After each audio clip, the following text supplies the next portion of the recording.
Welcome back to another Ace Attorney stream, everyone.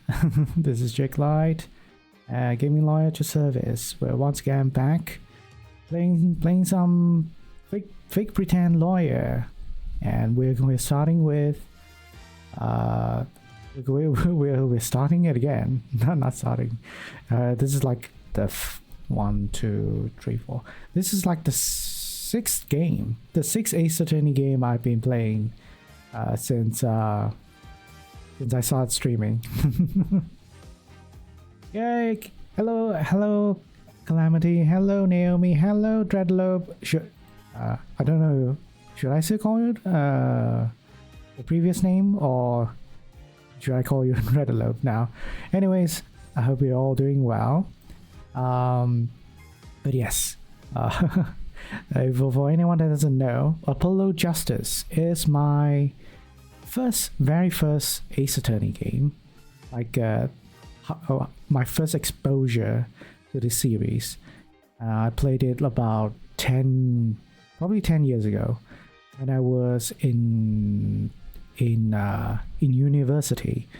I had my tiny little laptop brought to UK while I was overseas studying, and like plenty of time, and apparently I somehow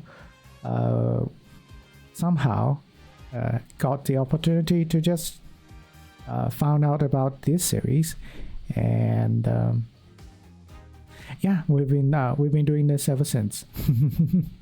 Well, oh wait, I don't think that's true though. No, wait, that's not really true. I think way before, when I went to university, way before. University was a different game, totally different game. Sorry about that. It was before I went into the A levels, literally before I decided to study law.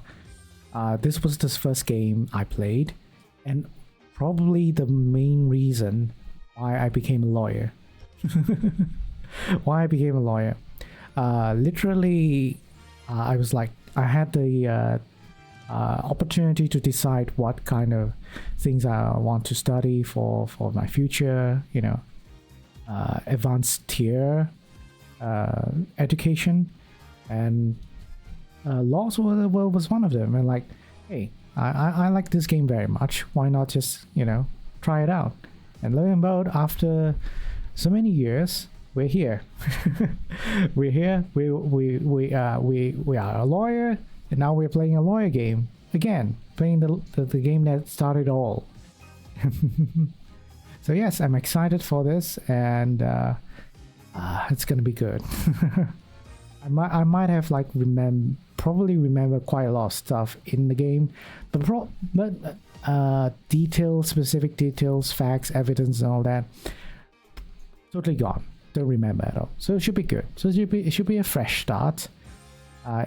Regardless, I think this might be also very difficult in terms of like finding out what's the right answer, what's the correct place to present evidence and all that.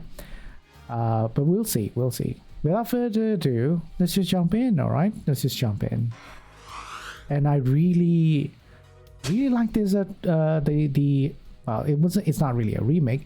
I really like this remaster. I guess it's so much better than the first trilogy in terms of presentation. Like, there's this thing going on right now, like a preview of the game going on.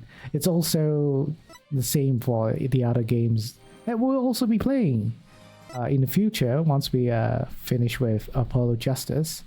Yes, but those are for in the future, way in the future. I probably would take like 2 months at least to finish this. Yes, as always, Ace Attorney games are very long. I like that because then I can do a lot of crazy voices all the time. It's one of a very long time. As a pre-law love that you'll heard it all the way through. Yeah, I don't regret it though. I don't regret studying law, becoming a lawyer, and all that. It has helped me tremendously in terms of like growing as a person. But yes, let's start.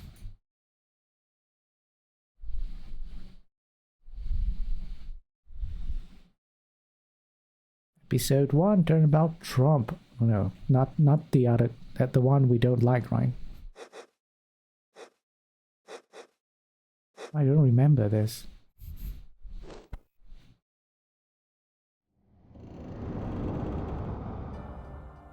Kinda do, kinda don't. It has been a very long time. You know, let me try to speedrun a single A game in 3-5 days. Showdown time.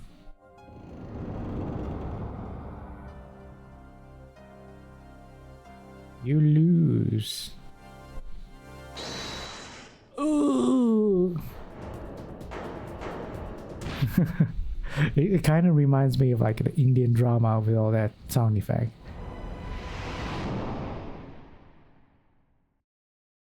Okay.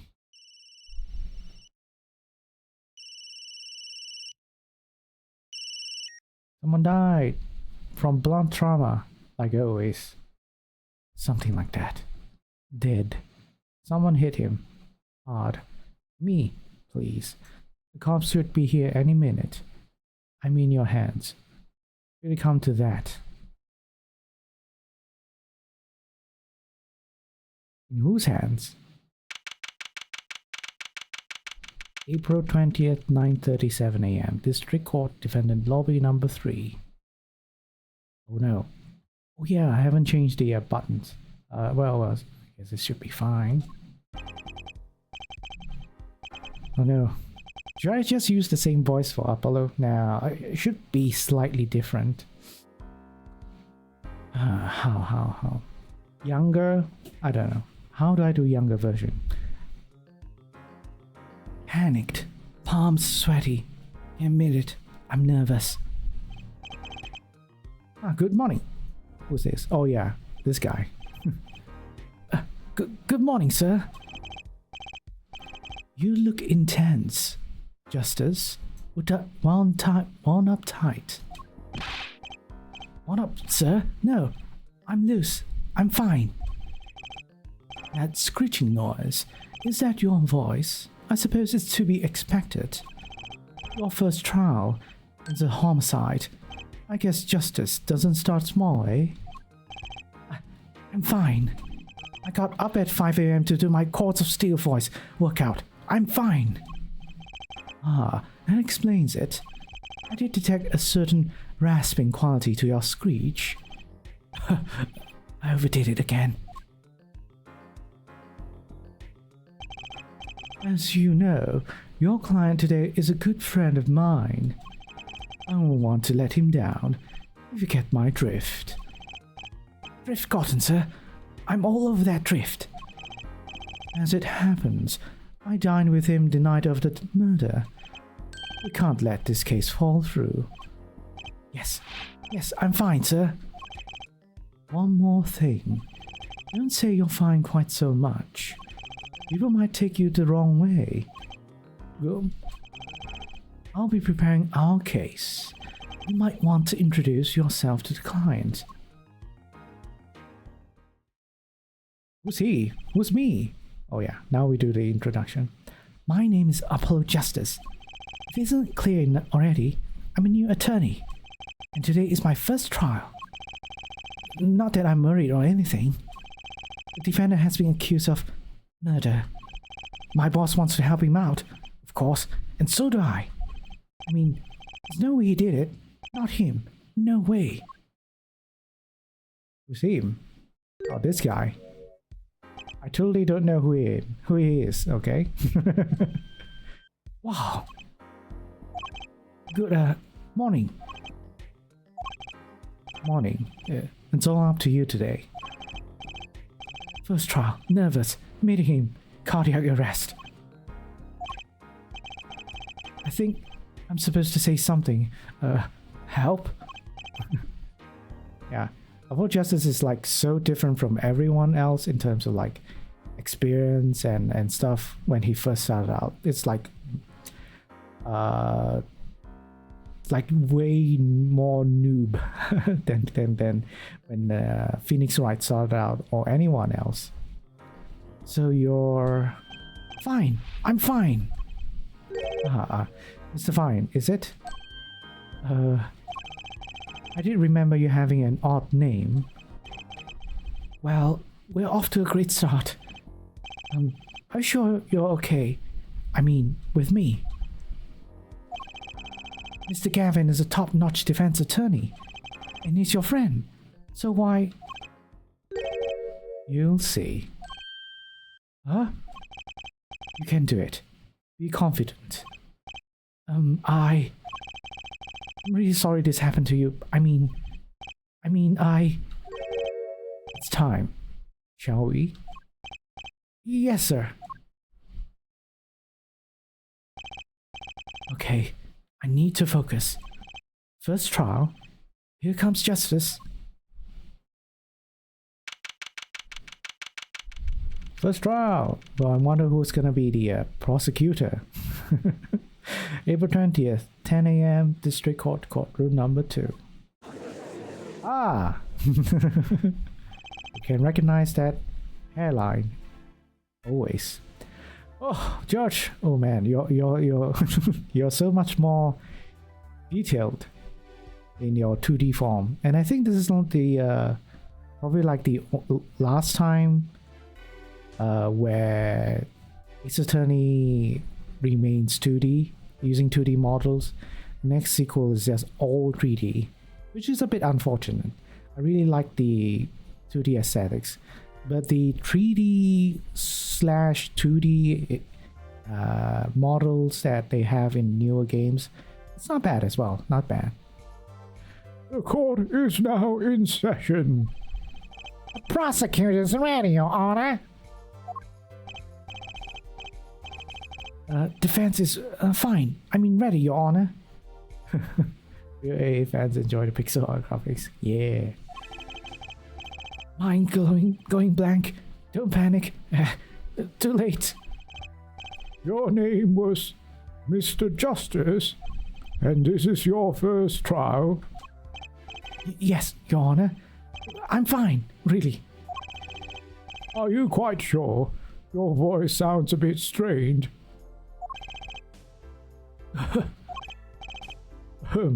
Mr. Gavin? Yes, Your Honor? I was under the impression that you'd be heading up this case. That was my intention, yes. However, the defense attorney must always see to his client's wishes. I don't know. Sometimes I feel like it's the other way around. Defensive attorney has all the say when it comes to what the client wishes. Was just a reminder that we were robbed of the name Sebastian the Beast. Oh yeah. Are you talking about like the Miles Edgeworth name changing or something? I think that was that it? Or it was this one? Like Apollo Justice was originally. Oh yeah, okay.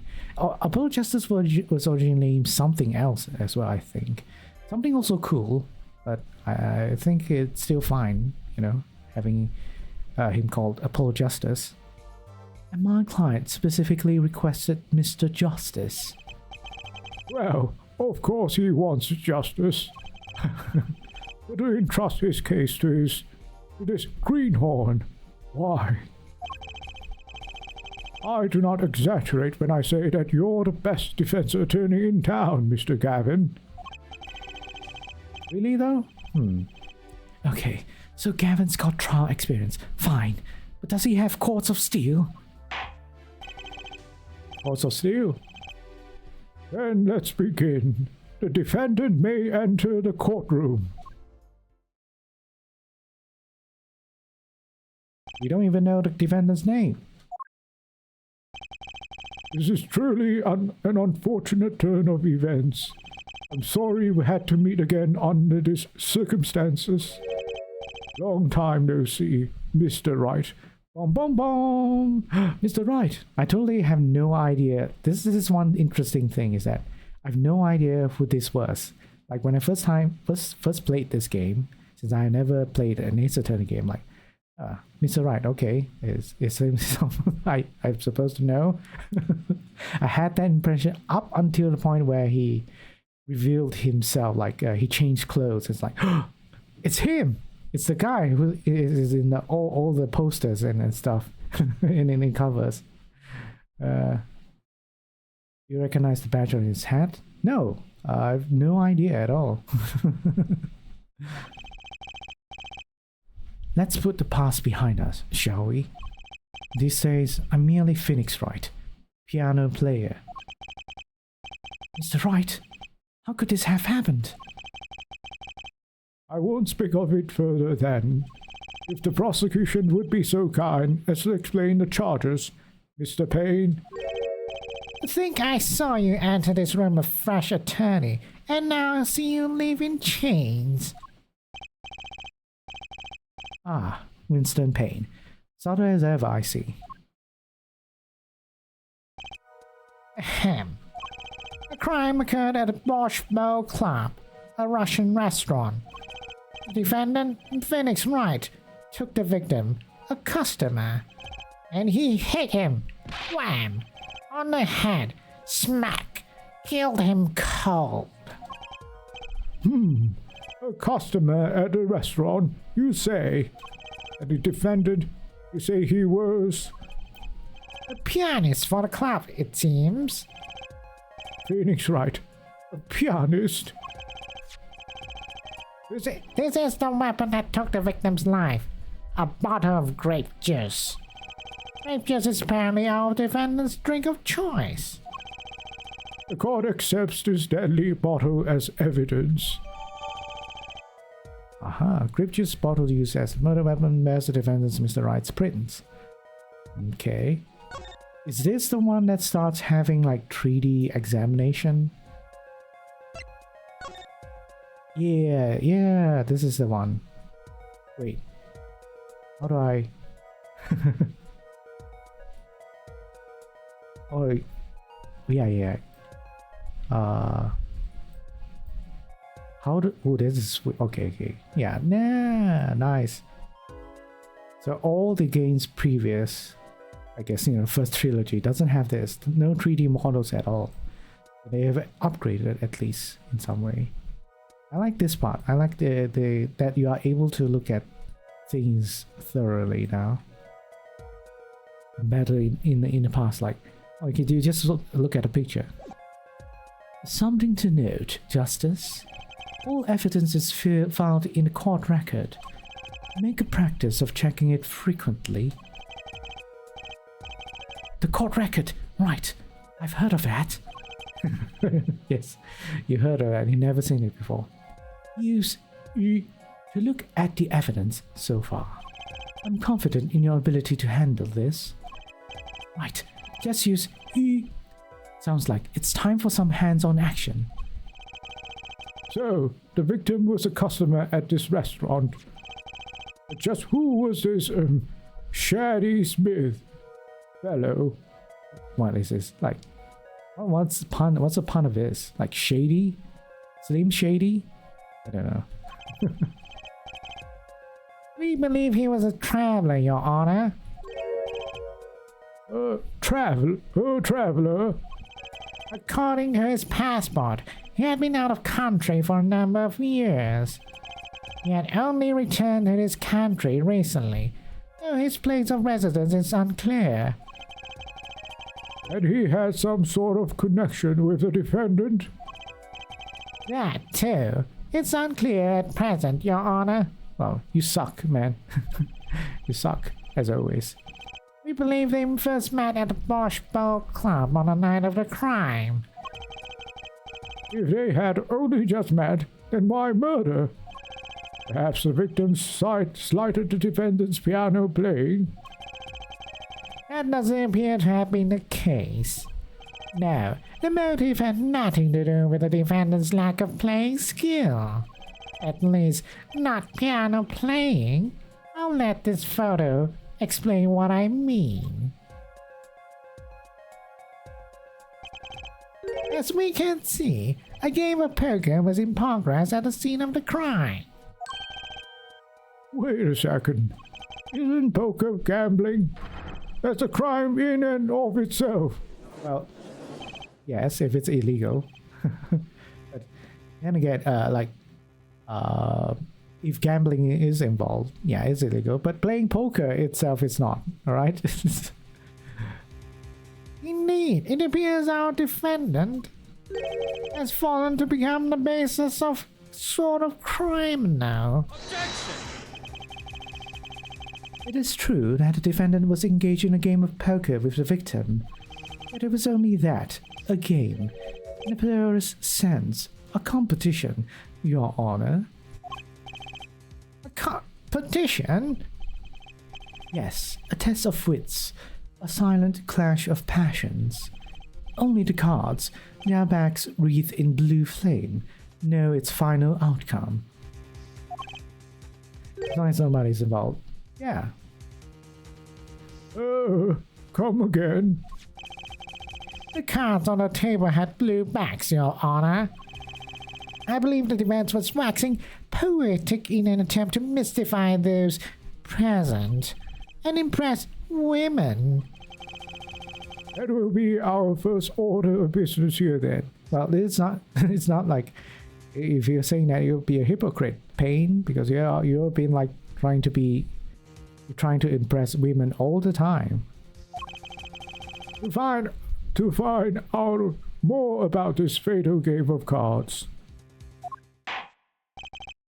Very well, defendant. You will testify to the court about the poker competition held the night of the crime. My pleasure.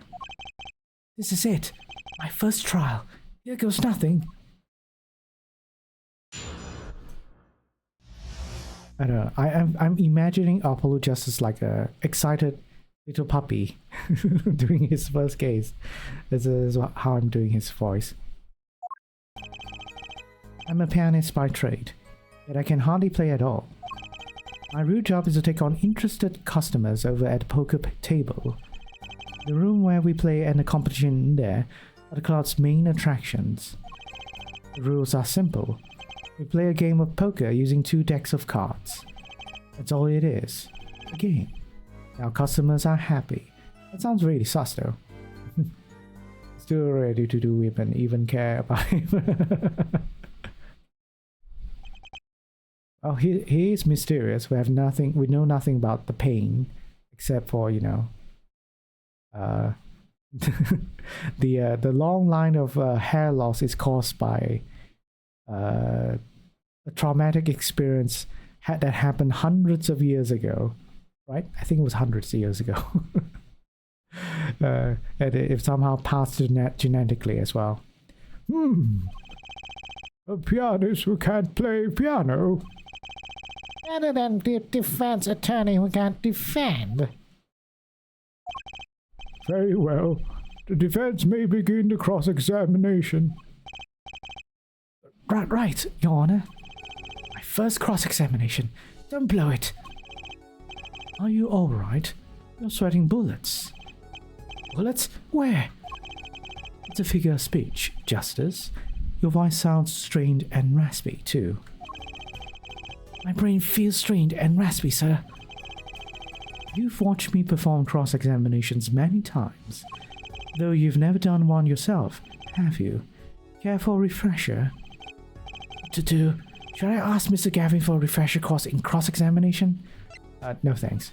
No need for help, sir. I think I've got this one covered. I think you'd better do more than think you know it, or do you know it, or you do not. Fine. Courts of steel are ready for battle. My weapons. Press and present. Find any inconsistencies and any lies in the testimony and reveal them to the court. That is cross-examination. Learn it, know it, do it. Inconsistencies? Lies? Phoenix, right? Ace Attorney? Apollo Justice? Anyways. As if Phoenix Wright would never lie, and it's up to me to prove it. The defense may begin the cross-examination. Nice. Competition.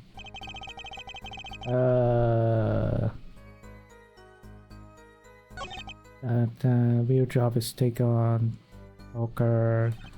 I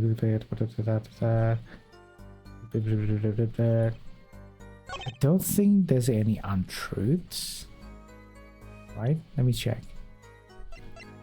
Unless it's untrue. About the not using money. Let me see. As chips. The chips doesn't necessarily mean money. But I would let me see. It is all, it's a game. And there are the cards.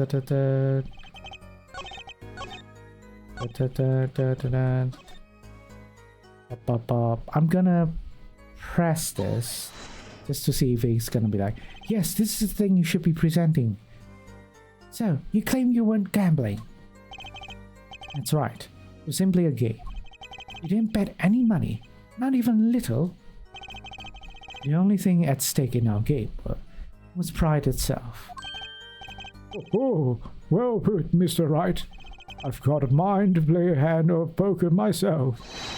The stakes, your fate. Okay. Can we get back to the trial now? I imagine Mr. Wright lying in the testimony. Isn't it a little early to be jumping to conclusions? This is your first cross-examination. Take it slow. If you need more information, don't forget to press. Right, I got it. Fine. Time to listen to that testimony again. I'm just gonna press everything. They pay you just to play poker. It would seem to be the case. I'm a professional after all. I detect pride in that statement. It's just hard for an honest, hard-working member of society like me to imagine. Yes, your imagination was always a bit limited, Winston. What?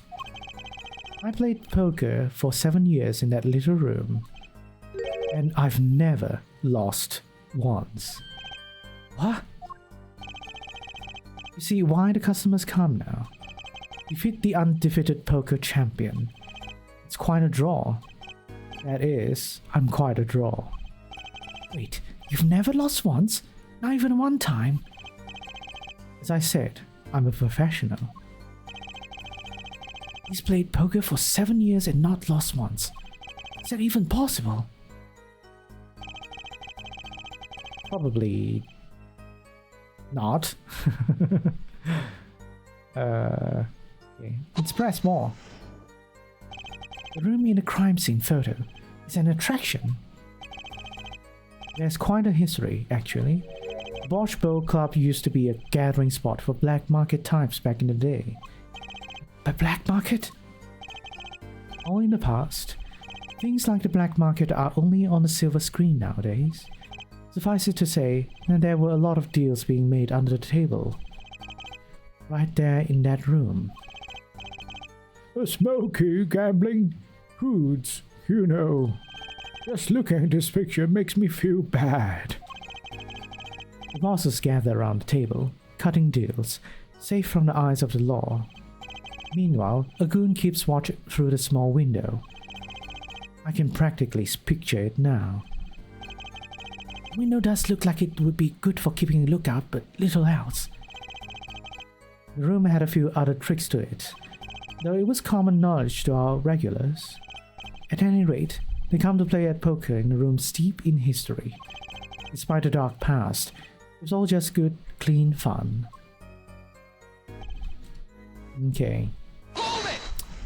More about the rules, I guess. 2 decks of cards. A simple measure to prevent cheating. If you alternate 2 decks, no one can slip in cards. There's something else I noticed.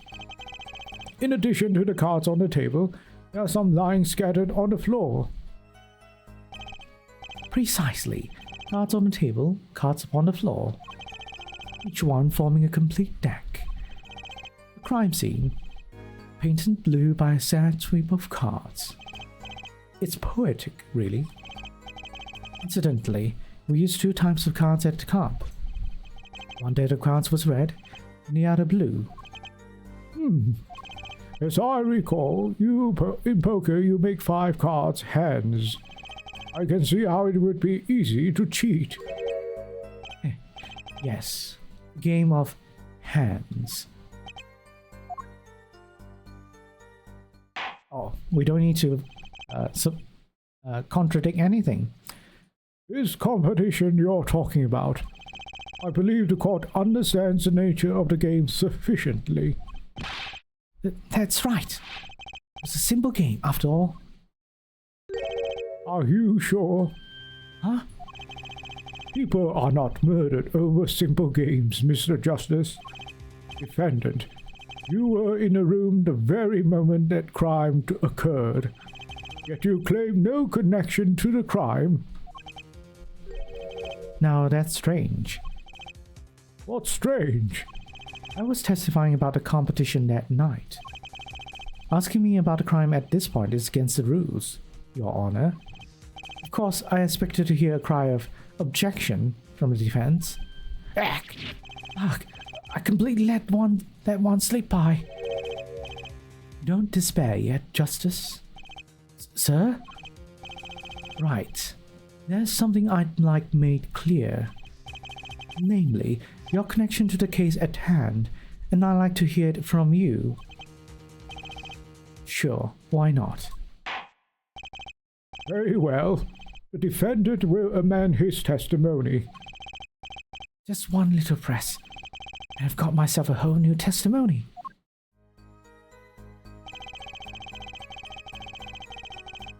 Never touch... That's totally wrong! Also, autopsy. Time of death was around 2 a.m. April 17th. Death caused by single blow to forehead. Okay. Attorney's badge. Deadly bottle. We have only 5 lives. Okay. Well, it's a bit clearer than in a past trilogy. You know, simply has a health bar, but no idea how much is how much is what every time you like lose one. Objection! Objection! Objection! Oh no! What is this? An error occurred. Well, game can still be played. Or else. So, you say you didn't touch the murder weapon. It's grape juice bottle. Right? So I said. Something the matter, Mr. Justice?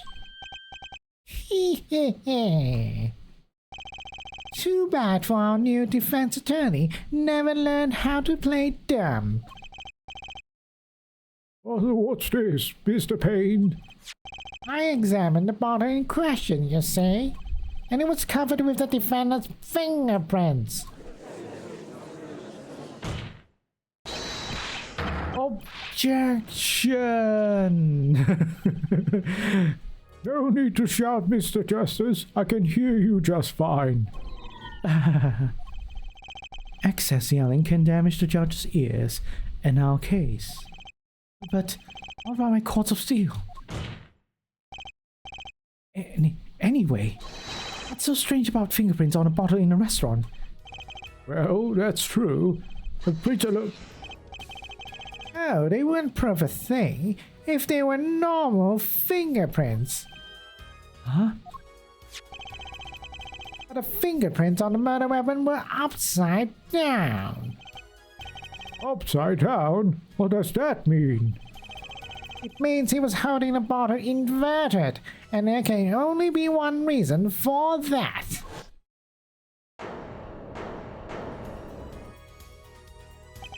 Yes.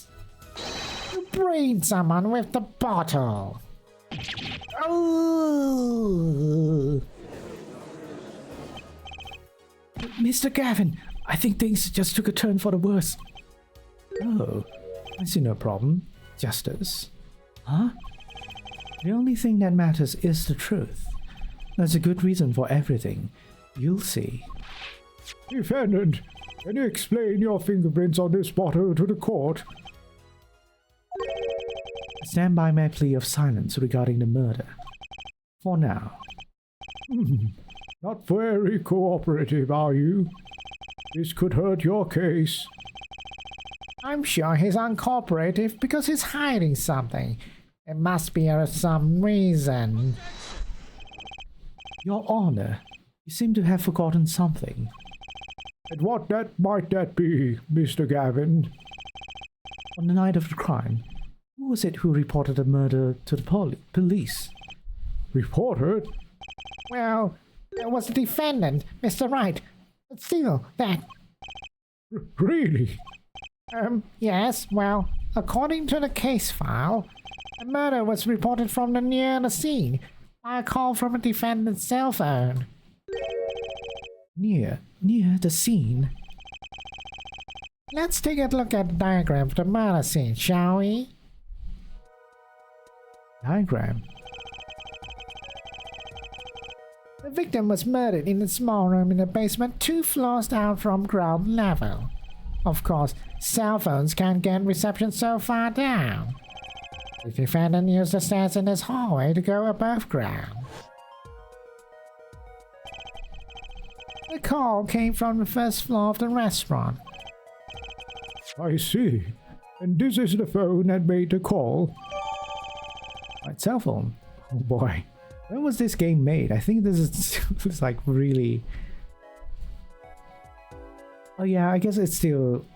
Yeah, it would still be this kind of phone. Smartphones don't really... I don't think it's still a thing yet. If it was me... If I played this like... Before I went to A-levels, it would mean that was like... 13, 15... About 15 to 16 years ago. Oh man. This game was like 15 and 16 years ago. Oh boy. Oh man. This is so old. It means like the first trilogy, like the first few Ace Attorney games were like 20 years ago. Oh boy. I'm so old. The defendant could have just fled the scene of the crime if he so chose. Yet, he fulfilled his duty as a citizen and reported it to the authorities. And you claim he is being uncooperative? Nice save, Mr. Gavin. I'd better not waste this. I think the prosecution has toyed with our client enough for the time being. Toyed? I assure you, no one is more serious about... What was it you said? The defendant was in the room the very moment that the crime occurred. How can you possibly know this? That's a... Oh, sorry. That's a good question. How indeed? The answer is simple, Your Honor. The prosecution has a decisive witness. You're as good as they say you are. So someone else was in the room the night of the crime. Must mean they witnessed the crime. Everything up till now has been a warm-up, Justice. Are you ready? Very well. The prosecution may call its first witness to the stand. I've no memory of this witness. Okay. The witness will state her name and profession. Hold on just a moment. Where's the witness? I surmise that she has been frightened by the defense's demonic-looking horns. So I use a little hair gel. Relax, people. You use quite a bit of hair gel to make it able to stand like that, you know? Have no fear. If any horns point in your direction, this court will cut them off. No, is she Russian? Because I'm gonna do a Russian accent. You are sure? I swear it on my gavel. please come out. Isn't violence against hair a crime, Your Honor? Well, if you are sure it is okay. She is wearing like something that would remind me of Russian, the stereotypical Russian would be wearing during wintertime. Also, the restaurant is called Bosch Restaurant or something, right? So I'm guessing it is Russian. Oh, wait a minute. Would the prosecution care to explain the witness's paraphernalia? Yes. She is a professional, Your Honor. Those are merely the tools of her trade. That would be... My name is Olga Orly. I'm employed as a waitress in Bosch Pole Club restaurant. And why the camera? Of course, it is my pride to serve Bosch Daddy's naming restaurant. I also perform. How did he say it? At the service. I take it one of these other services is taking the customer's pictures. Da. Like, for example, this one. That's the defendant. Indeed, on the night of the murder. Man in white hat is one who has gone kaput. Indeed, that is the victim. Order! Order! This is quite a piece of evidence to casually drop into our laps. It is same way as I drop cold bowls of borscht on laps of customers, casually. And the court will casually accept this new evidence. Casually. Okay. Anything strange about the picture? Ah, I know. I can see it. I have my lawyer eyes, okay? Now, witness, where were you at the time of the murder? I was in the room. The hideout, we called it. Excuse me? A hideout? It is room where famous gangster bad guy was arrested. It's room where murder took place. What? Your look at utter surprise. It is lovely. I will post by courtroom door later for you. Da. Photos will be numbered, and you will write which ones you want a copy of. Am I doing a good Russian accent? I feel like I've lost my Russian accent. So there were 3 people in the room at the time of the crime. The victim, Shady Smith, Mr. Wright, and the Russian accent, I can't think. Olga Orly, our witness. Is it like a pun for like, oh really? And if Mr. Wright isn't the killer, that means... Very well. Witness, you will testify to the court about the night's events.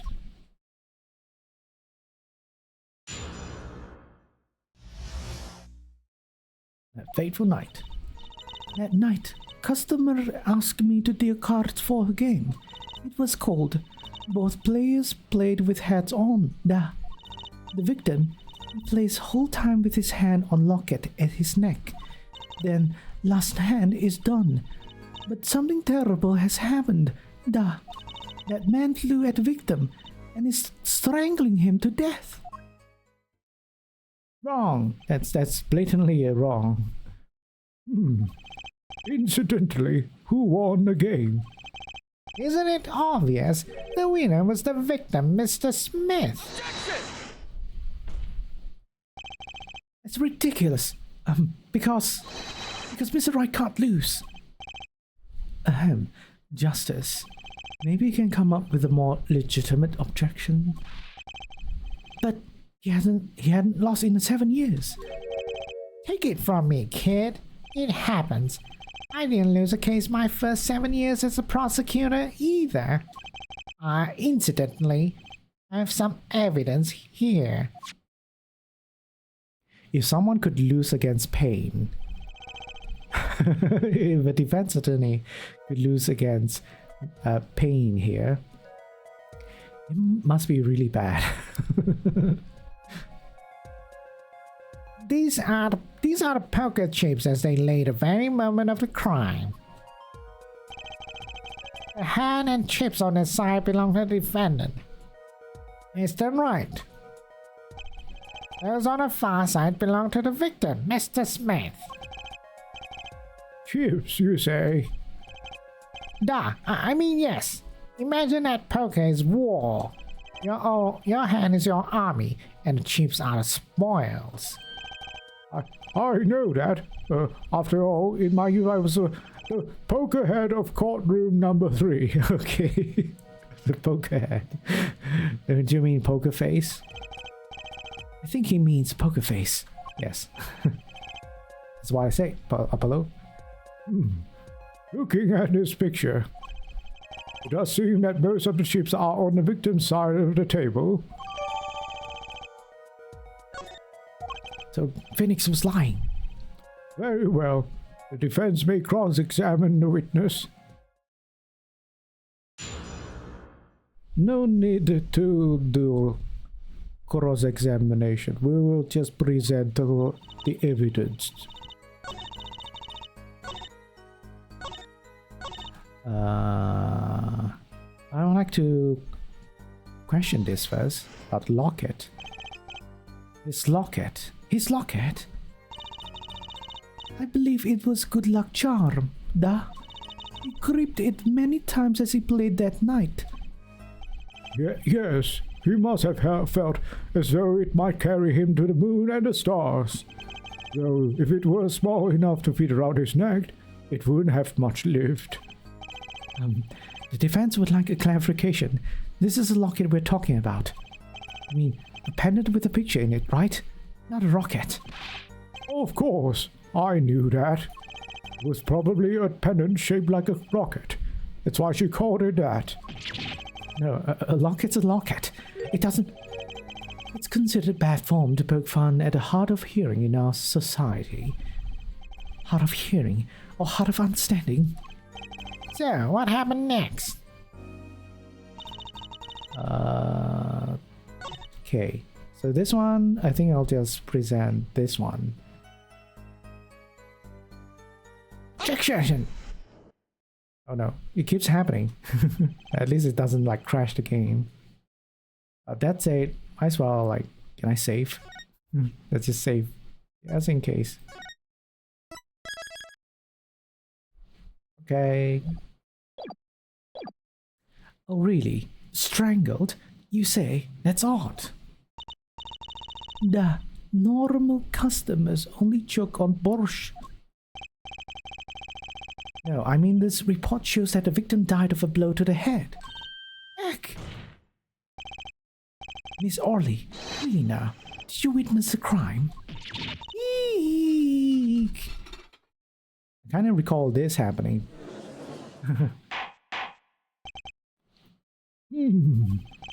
Looking at the picture, it doesn't seem like he was hit. He's still wearing his hat and everything. Yeah, it is a fact that he was hit, Your Honor. Oh, there's a picture. He's bald. Here's a photo we took of the victim with his hat off during our investigation. Well, that's quite shocking, isn't it? His head certainly was hit. Something's odd with the how the head, the blood in the trauma area is like. But I have seen that happen.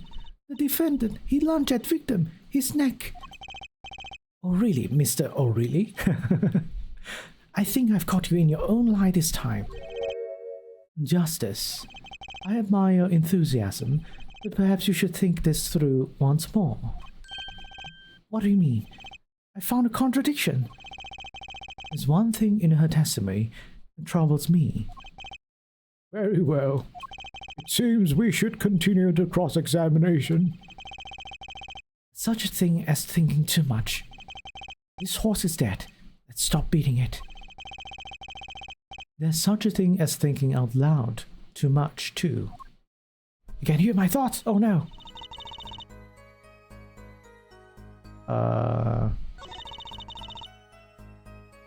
Wait. Ooh. Wait, this is a different testimony, right? Or it's not?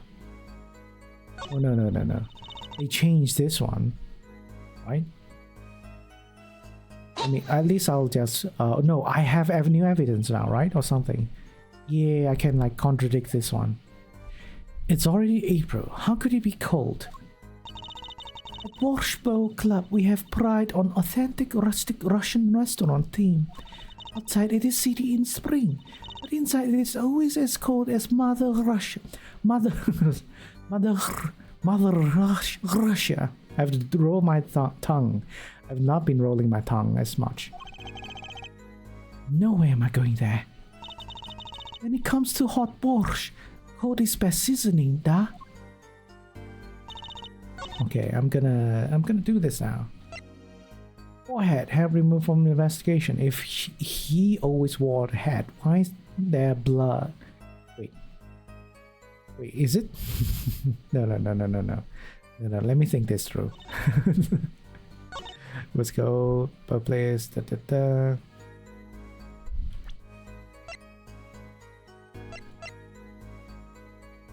Both of them are wearing hats, yeah.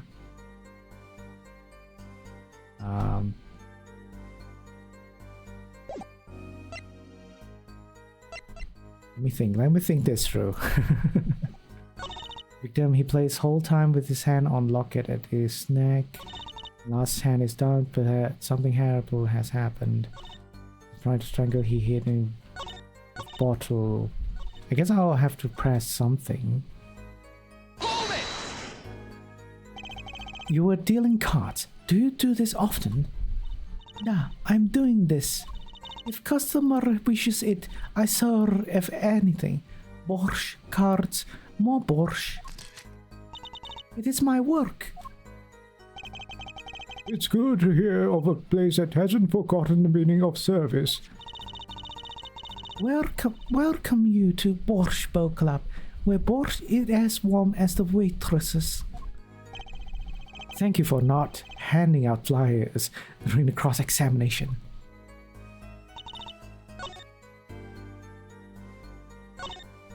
I'm gonna press this as well.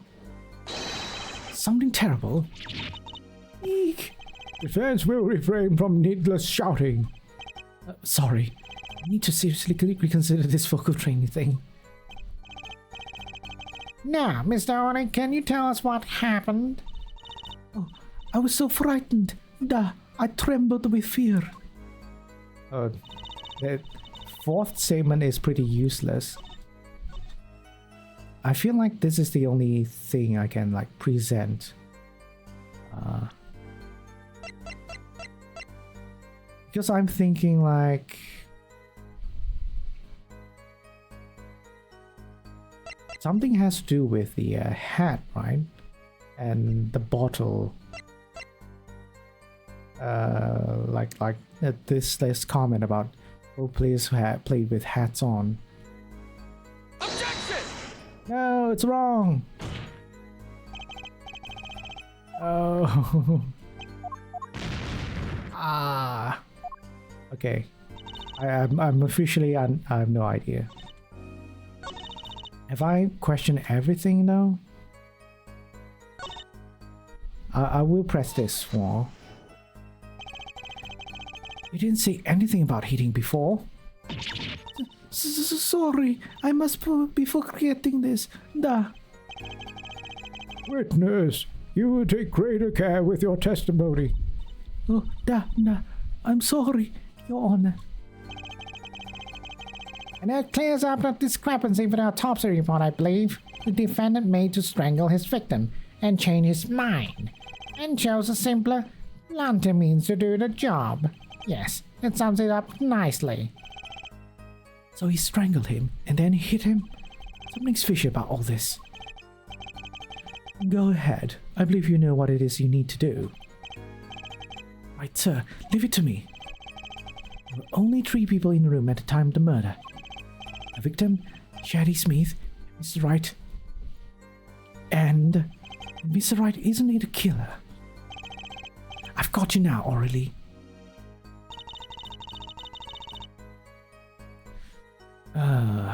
Let me think this. I'm smart. Okay. But not as smart as I would like to think. They're both wearing hats. There's nothing, I don't think... Customer asked me to deal the cards. For game. Co-op players were wearing hats. Then he plays full time with his hand on locket at his neck. Okay.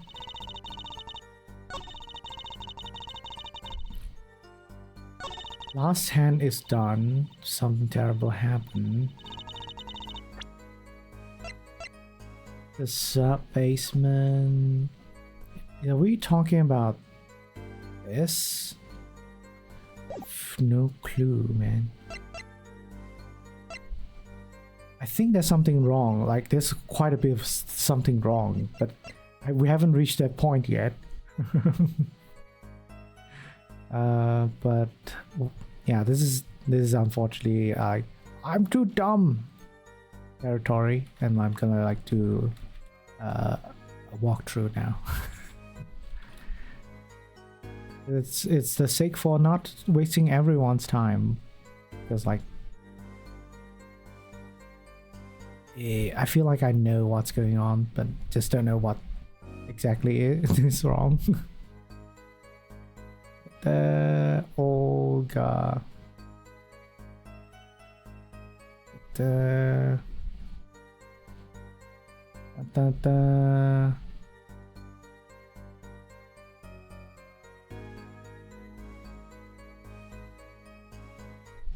Oh, I'm dumb. Yeah, this one. I keep thinking something else. I think it's because I like victim. Man, I'm really like, I should have like slowly read this. The victim he plays the whole time with his hand locked at his neck. My mind just keeps thinking that Phoenix Wright keeps plays his whole time. Like, it was Phoenix Wright has his hand on locket. Oh well, I'm dumb. This is gonna be it's gonna keep happening. Anyways, you know, there was one curious part in the testimony, just like Mr. Gavin said. But what does it mean? Mr. Justice, would you care to explain what it is you're thinking so intensely about? Recall the testimony, Your Honor. The victim played with his hand on locket at his neck. I believe she said, I hope you aren't about to raise an objection to the witness's grammar. No, but look at this photograph. You see a locket in the victim's neck. Well done, Justice. I'm impressed. I knew you'd be able to handle this. But what does it mean? If we are to believe this witness's testimony as is, and the locket disappeared following the victim's death. Lockets don't just disappear, Your Honor. Yeah, I guess he did have a locket here. He does. Oh, Phoenix Wright stole the thing, I think. Phoenix Wright has the locket. I was like, Phoenix Wright had a locket as well. Nah. My confusion is justified. It actually helped me with the case. Anyways. Oh, there's not a profile for my own character for Absolute Justice apparently. Which stuff is... Oh, Phoenix Wright is 33 years old. Same age as me. This year. Damn. This is such a weird coincidence. Very nice. Winston is 61 years old. Damn. It's very old. It doesn't look like CC1 though. It's quite simple when you think about it. If the locket is gone, someone must have taken it off, no? Taken it off? Wait, you don't mean... The defendant wasn't strangling the victim at all. He was taking off his locket. Would that explain it? Oh,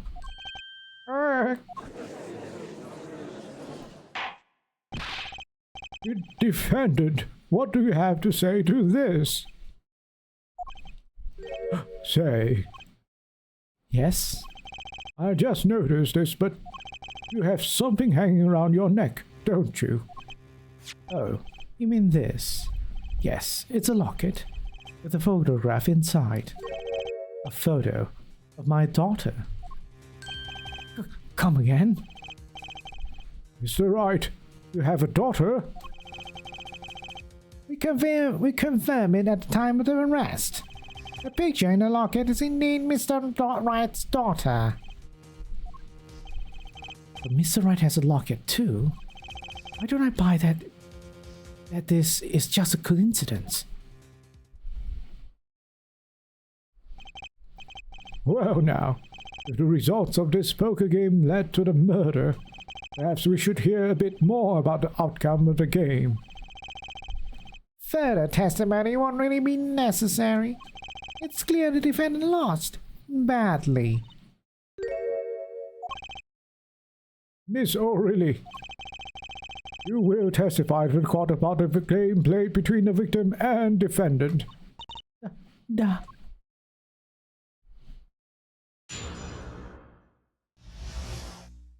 Serious competition. The game began with 3,500 points in chip for each man. House chips come in two sizes, small and large. The one who was winning, it was victim. For last hand, defendant play with all chips on table and lost. The moment loss was decided, defendant grabs bottle from table and kaput. Indeed, looking at this picture, it does seem to be a one-sided game. As the court knows, poker was the defendant's life. Failure must have been a bitter pill to swallow. Oh, how many times have I heard these words? I done it in a fit of anger, Your Honor, and I regret. Oh no, a common tale but true. He thinks the judge watches too many old court movies. Mr. Wright said he hasn't lost in 7 years, so this testimony must be wrong. Or is Phoenix Wright lying? Have you considered that? So that, you know, he has a reputation and stuff. 3,500 points in chips are each mean. House chips comes in two sizes, small and large. One who was winning die was a victim. The last hand, defendant played with all chips on table and lost. The moment was...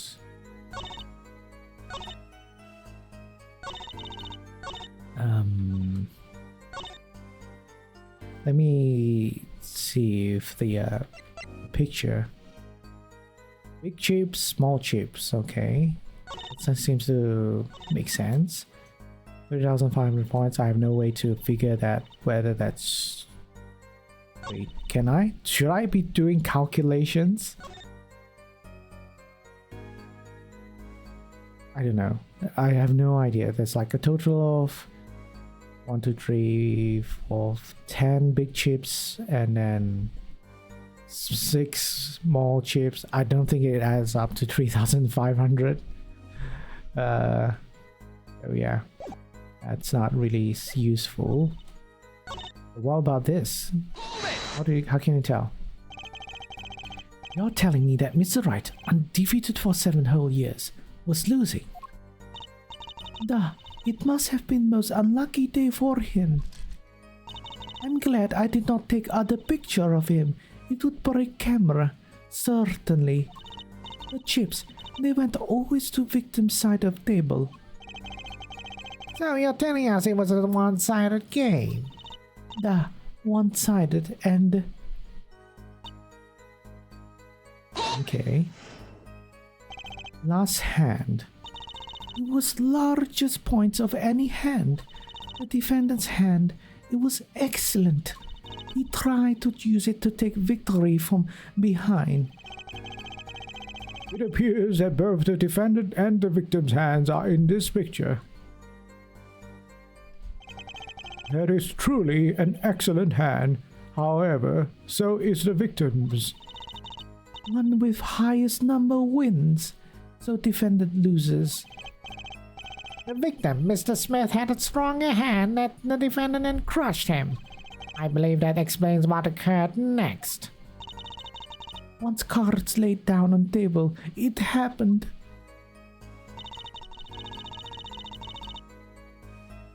Okay. Let me look at the...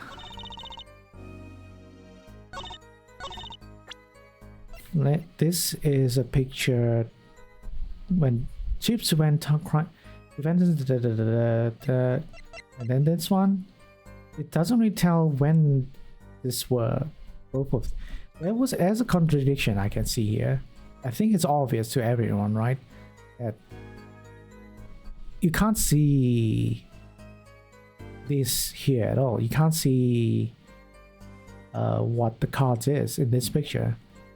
Or in this one, it's all flipped up, right? I don't know if it's... Oh wait, is it? I can't... Wait, I think I can see it. I think it is... Alright, right. Maybe I'm dumb. So, yeah, it's actually how it looks like. Okay. There's no contradiction on that one then. Okay, so that is fine. The woman loss was decided. Defendant grabs bottom from the table, and I feel like the last statement doesn't really help much. I'm just gonna press this one though. Let's just press everything. See if like, am I missing anything? And I do recall I made a lot of mistakes when I played this one as well. Simply way more difficult than the previous one, I feel like. Are those the usual starting points? Were any special rules used? No, not special. Usual game. Usual rules. If each man began with 3,500 points, then the total would be exactly 7,000 points. Please, this isn't calculus. It's not even long division. Did they say which chip has more value? Not yet. Are the chips in this photo all the chips that were used? Of course. All the chips? Something's fishy with these chips. Press harder? Yes. Maybe you could explain a bit about these chips. Explain? What is there to be explained?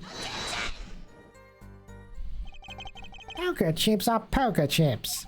They're not fish and chips. Not a chip off the old block. Not a motorcycle. Thanks. Now that I've pressed her, I'd better ask something. What is chips worth? Are they in dollars or rubles? Even?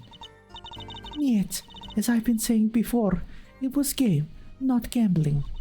Hard perhaps for capitalists to understand.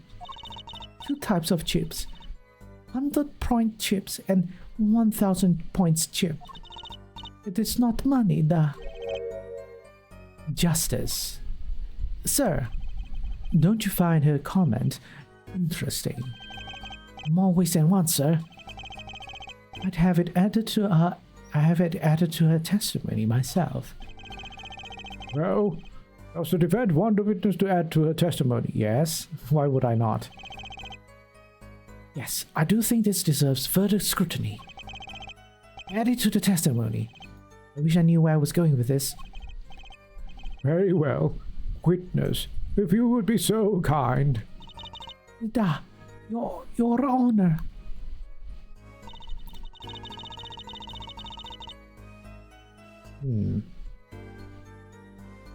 One chip is worth 100 points, 1,000 points. Oh, bum bum bum. Yeah, this is a contradiction because big chips.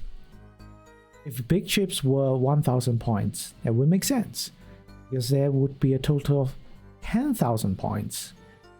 So if we're looking at the smaller if we instead look at the smaller chips to be 1000 points, that would be better, right?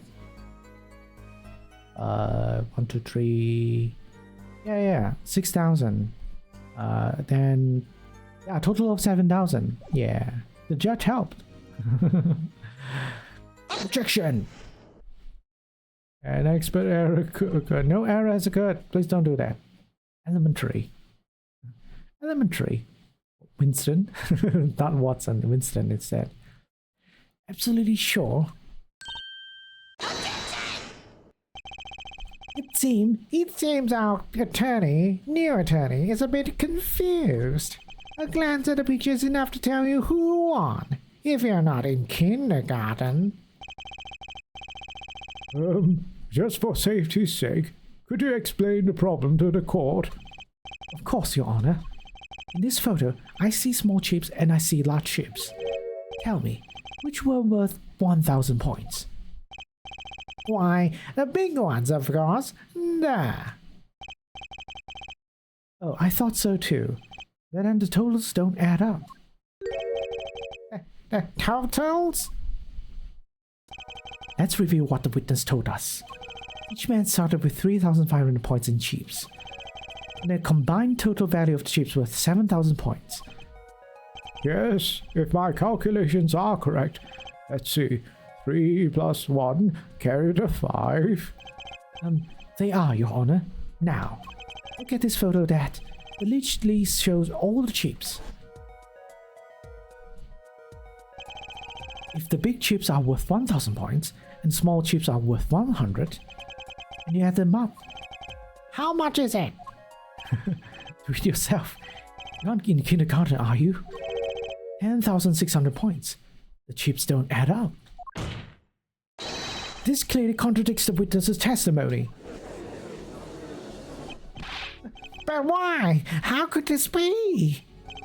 Exactly. Justice. Now that you've known the what, you must determine the why. Right. There's only one possible way to explain this contradiction.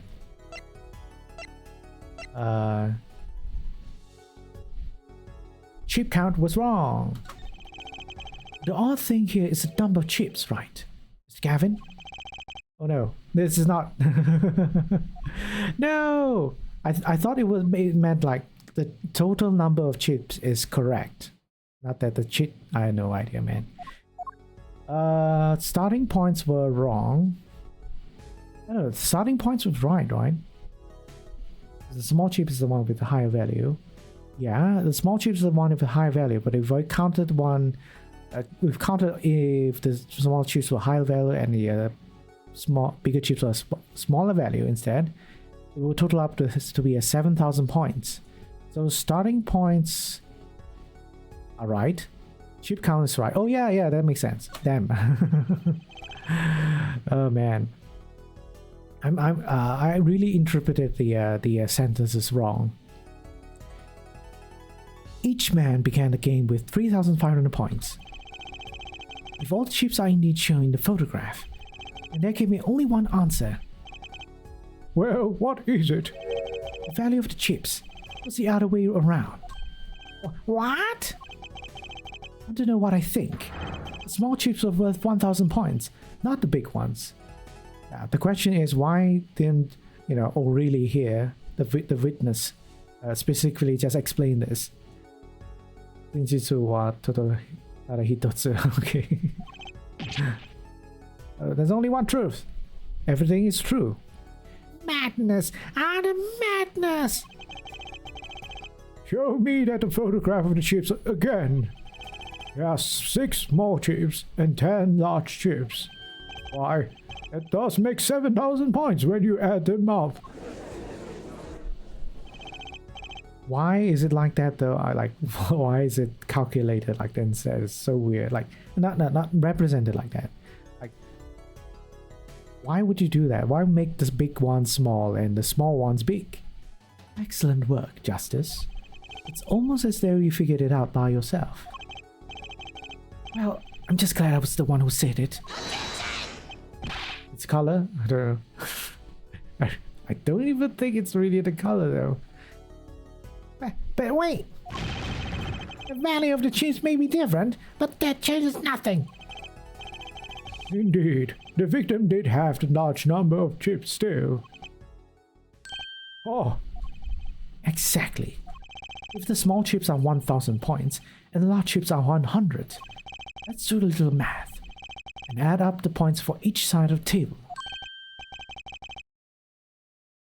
Something like this I call, say, it's just a literature device. I think it's just a way to confuse you, really. It's like, yeah, like it's done in a way to like just confuse the audience, the player. Nothing really logical per se.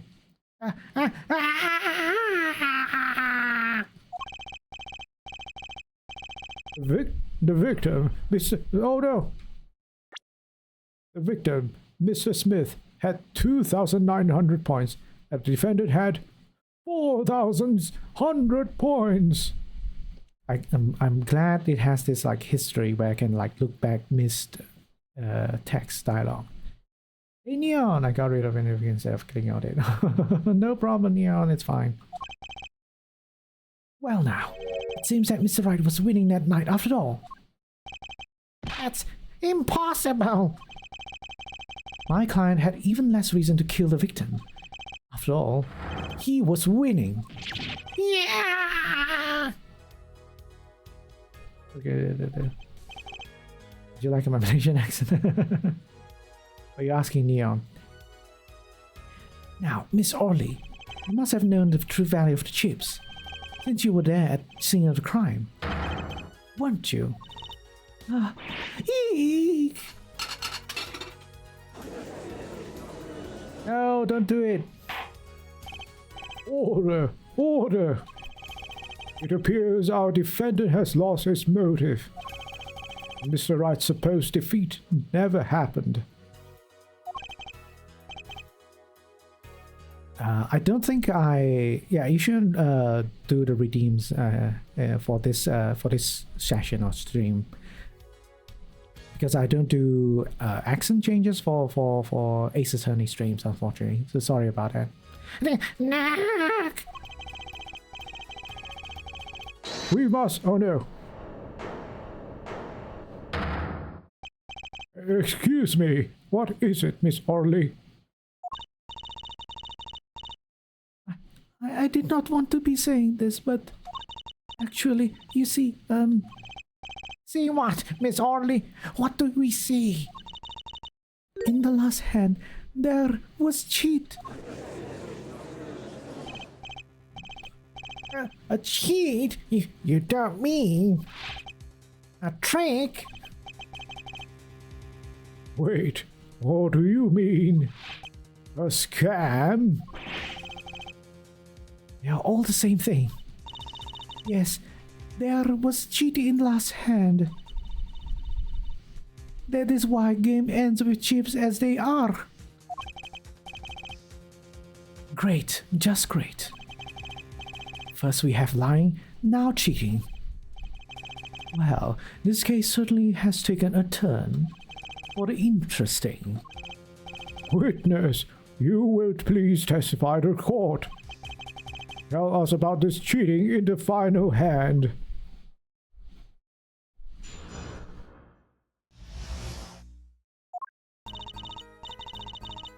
The last hand, both men had full house.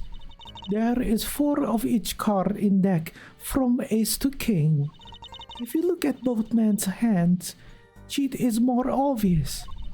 The next moment, the game becomes argument. The defendant's trick was exposed. He took bottle in his hand. Poor Mr. Smith. Miss Orley, why did you not tell the court about this from the very beginning? I thought I smelled a cover up here. Well, folks, it's time to throw back the covers. A full house is a very high-scoring hand. Not easy to make, in my experience. That alone is enough to suspect less than scrupulous tactics. Mr. Gavin, what's a full house? Lawyers these days, you don't know your poker? I can't say this bodes well for your case or career. What, being a lawyer, you need to know know how to play poker? I mean, I do know how to play poker, but not because I'm a lawyer, okay? What is this? Some kind of secret court poker ring? Justice, you know the terms one pair, two pair, and three of a kind, yes?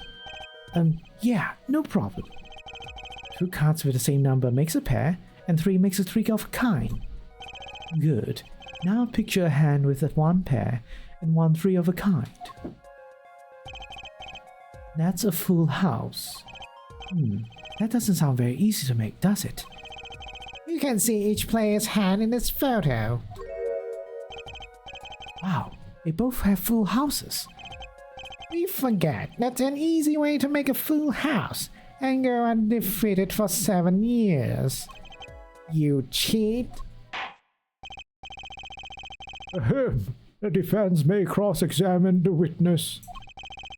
If we did cheat in the last hand, still had at least one important question.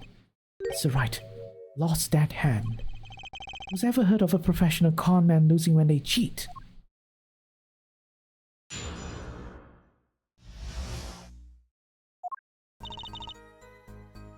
Okay, for each card in deck from ace to king, look at both man's hand, cheat is more obvious.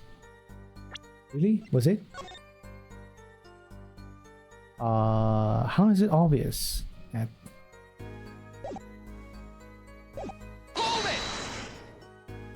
How was it clear? How was it clear? Well, the defendant, he played a fifth ace. A fifth ace? I still remember both hands very well. Mr. Smith's hand has 3 aces. And Mr. Wright's 2. Obviously, cheating was a fool. Perhaps I should say a hand. Also, that's a lie. Or Lee is lying, literally. Your Honor, perhaps this can be added to parsimony without Mr. Payne's joke. Very well. The witness will add this detail to her testimony, please. Mr. Wright say there were 2 decks of cards used. I think it's they said about having 2 decks of cards but not using at the same time. It's alternating the 2 decks or something, so that when cheating happens, it would be it would not be possible if, let's say, like something happened to it. But also, if anyone who was doing the cheating, it won't be Phoenix Wright. If let's say, how do you say this? If the other party was cheating, right now Olga is accusing Mr. Wright to be a cheat, not because of anything, but using an extra ace. But the other way around could be the same as well, right? You could be it could be shady having the extra ace. Anyways, I don't see a 5th ace here, so this is the contradiction. Objection! An unexpected error has occurred. Mistaken, but my name. Wait, did I say something? It appears the witness is mistaken. Mistaken, but my name. Look, this piece of evidence clearly contradicts what you said in your testimony. That's a photo of the chips, is it not? Justice, perhaps you ought to explain your point in a way that the judge can comprehend. In other words, use your fingers to point out your point. Yes, please point out the contradiction in this photo. What particular point contradicts the witness's testimony? Here, this one. Miss Orley, in your testimony, you made the following claim. Miss Smith's hands has 3 aces. Mr. Smith's hands, as you can clearly see, the victim's hands only held 2 aces. Eek! Well, maybe the witness was simply confused. Perhaps it was the defendant's hand that had held the third ace in question. Take another look at the evidence. As you can see, the defendant also had 2 aces in his hand. Where's the 5th ace?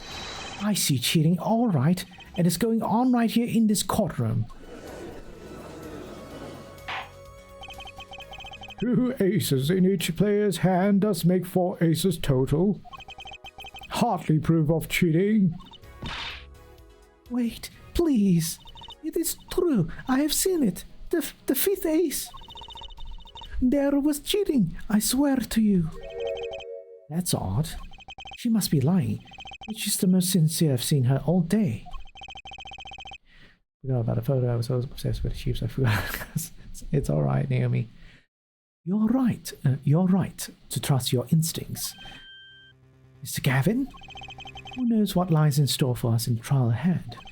Your Honor, if I may, I have a suggestion. What might that be, Mr. Gavin? If you don't mind, perhaps we might examine the actual cards.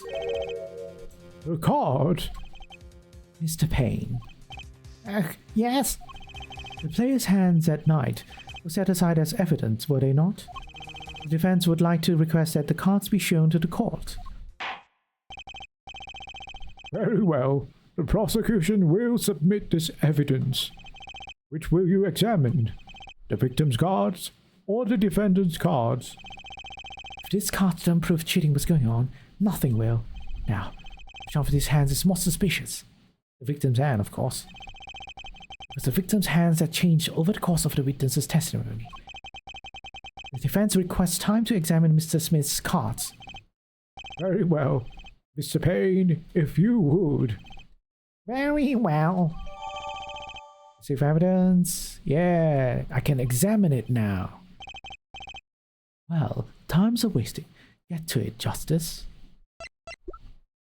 I can do this. Whoa.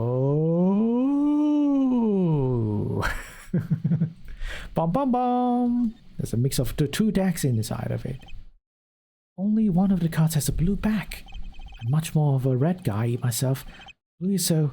not red, you know. Is this a comment on Phoenix Wright wearing blue? Okay. The card backs are red. For some reason I thought they were using blue back cards in the final hand. Yeah. Guess that's it.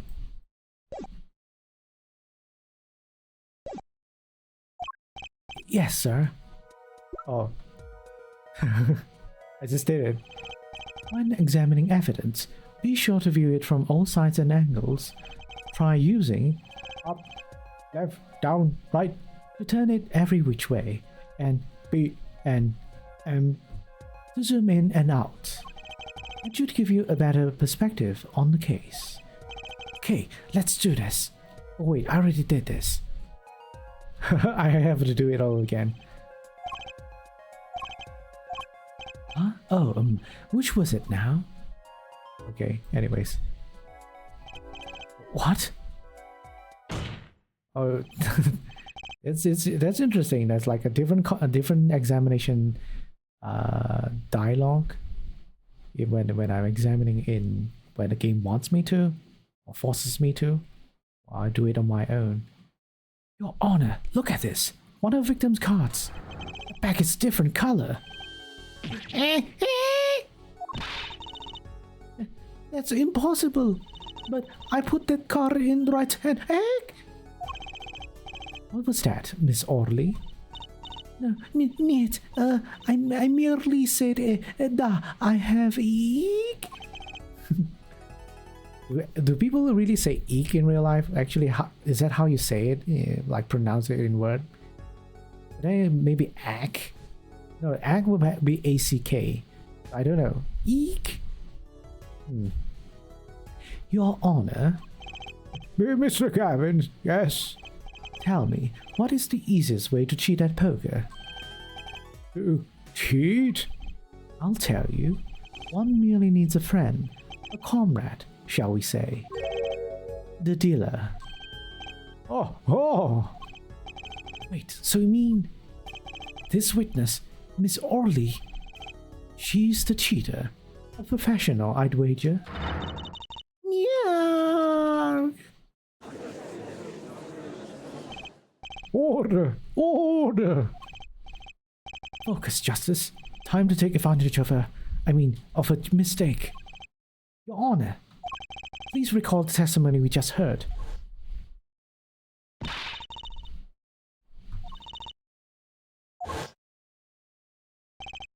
Ergo, Miss Olga Orley conspired to cheat, not with my client, but with the victim, Mr. Shady Smith. Look. Not only did she cheat, she cheated poorly. Therefore, it's not hard to imagine an altercation between her and the victim. What? Wait, you don't mean the defense isn't accusing the witness, Miss Olga Orley, are you? Time for justice. There were 3 people in the room at the time of this incident. If Mr. Wright isn't guilty, it means I am. Wait, what? I'm guilty? The defense accuses the witness, Miss Olga Orley, of murder.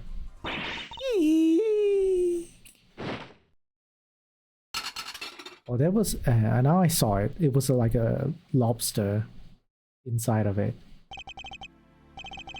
Mr. Payne, where is your witness, Miss Olga Orley? It appears she has lost consciousness, Your Honor.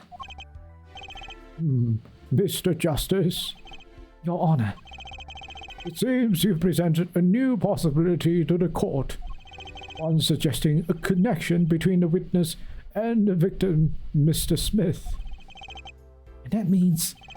This court cannot pronounce a verdict of the defendant at this time. Yeah, what? I did it. I held out. I see no point in prolonging the trial this day. The prosecution will need to make further inquiries.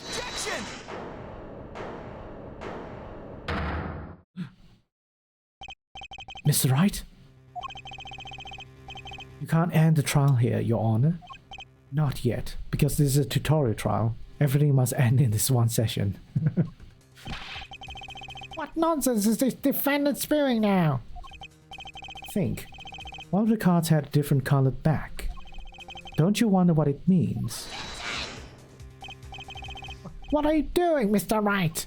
Raising objections right when you're about to get off the hook? Ridiculous. Mr. Payne, you of all people should know. Mr. Wright has a talent for the ridiculous. Perhaps we should get to the bottom of things. Let's clear up the facts about the game that fateful night. As was said before, we alternated between 2 decks of cards that night. I was said before. Okay. The 2 decks at the card have different colored backs, blue and red. 1 color per deck. Why use different colored backs? If we use the same color, the 2 decks might get mixed. You use different colors there and they still got mixed up. We used the red deck for the last game. I see, but that's odd. For some reason, I have this impression that you were using the blue cards.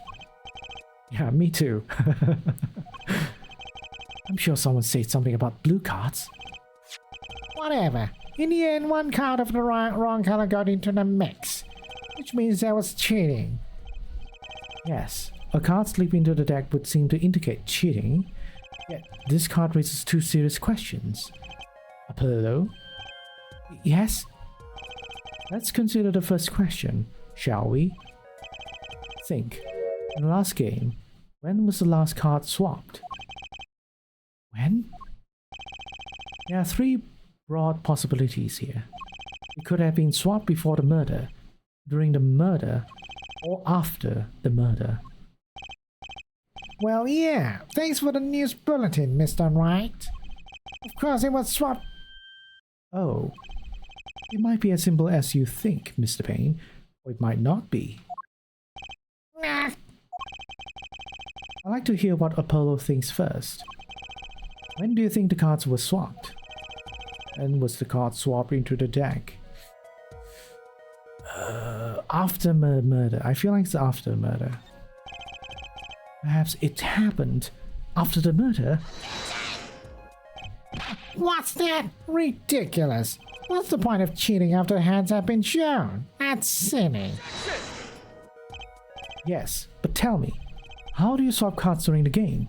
I'll take silly over impossible. Take it from me, son. There's a lot of silly in this world, but very little impossible. Oh, even when the backs of the cards are a different color. If you pull that during the game, you'll be caught in no time. Oh, quite true. That would mean that the blue cards in question was swapped after the hands were shown, after the murder. Okay, this is going past silly and straight on to crazy. Ask again. What's the point of cheating after the game's over? Who would do that? Oh, indeed. It's one of the mysteries before us. When did Toad become a toy? there's another. There's another? Yes, a simple yet decisive question must be asked. Who swapped the red card for a blue card? Who? The game and murder is done. The victim is dead. Only two remain in the room. Alive, that is. The defendant, Phoenix Wright, and our witness, Olga Orly. Okay, so who is it that swapped the red card for a blue one? For blue? Someone else. I don't think it would be Phoenix Wright. Why would he do that? Olga Orly, she doesn't know. So it's someone else. The one who swapped the cards wasn't Mr. Wright, of course. And, well, it doesn't seem like it could have been Olga Orly either. What are you suggesting? It's hardly a logical conclusion, I'll admit.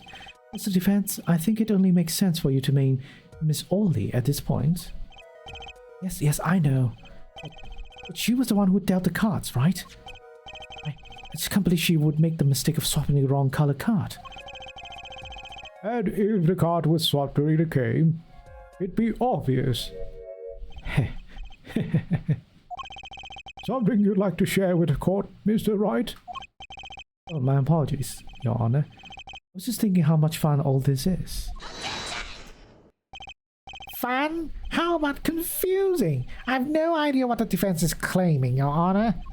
If the one who swapped the card wasn't a defendant and it was a Miss Orly, then who was it? Yeah, well, that is the question, isn't it? Precisely. Huh? I believe we're about to see this case take a new direction. A new direction? We'll find that, indeed, after the murder, someone swapped up one of the cards in the victim's hand, and that someone made two critical mistakes. I'm sure you're going to tell us that the first was swapping the wrong colored card, because the one who did the swap didn't know the two colors of the cards were being used. The other mistake was the number on the card. Right. The person replaced the fifth ace with a king. I'm sure whoever swapped it wasn't expecting there to be a fifth ace after all. All they knew was that the game had been won with a full house. So they picked up a king from the table and swapped it in. But there's one problem. According to our case record, this person doesn't exist. True, not until now. But you have to admit the possibility of a fourth person. So it's more than a possibility. There was someone else that night there at the scene of the crime. What? I believe the judge spoke truthfully earlier. You do make trials ridiculous, Mr. Wright. This trial has proceeded on one central assumption.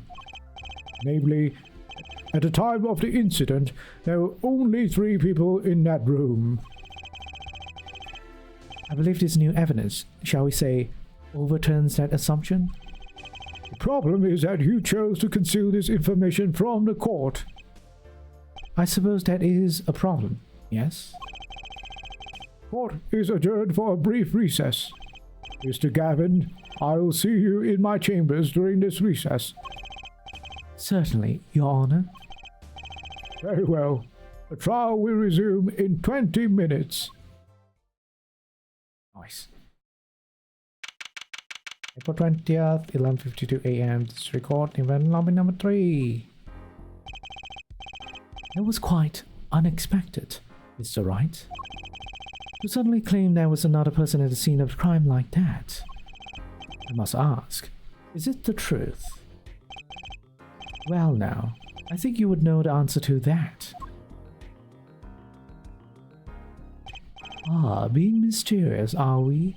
Sadly, I've no time for mysteries. I'd only ask that you leave the defending to your defense in the future. Otherwise, I cannot guarantee the outcome. I see you haven't mellowed out one bit, Christoph. Justice? Yes, sir. The judge has summoned me to his chambers, so carry on without me. You did well, Apollo. Can I ask you something? Sure.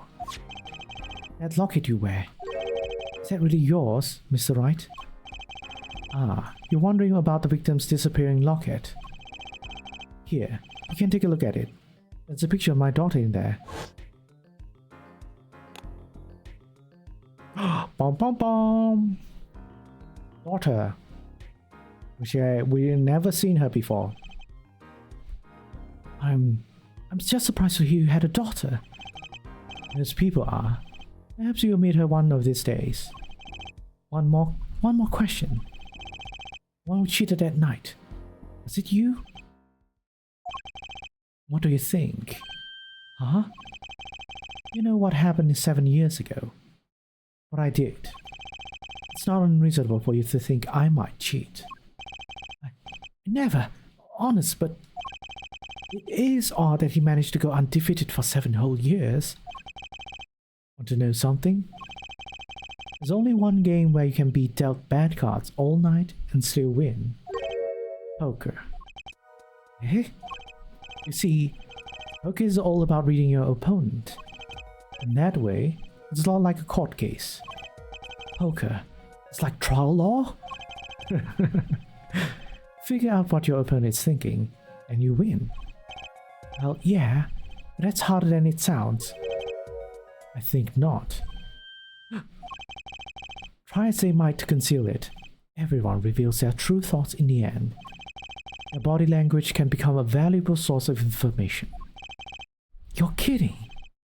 That witness, for instance, Miss Orley.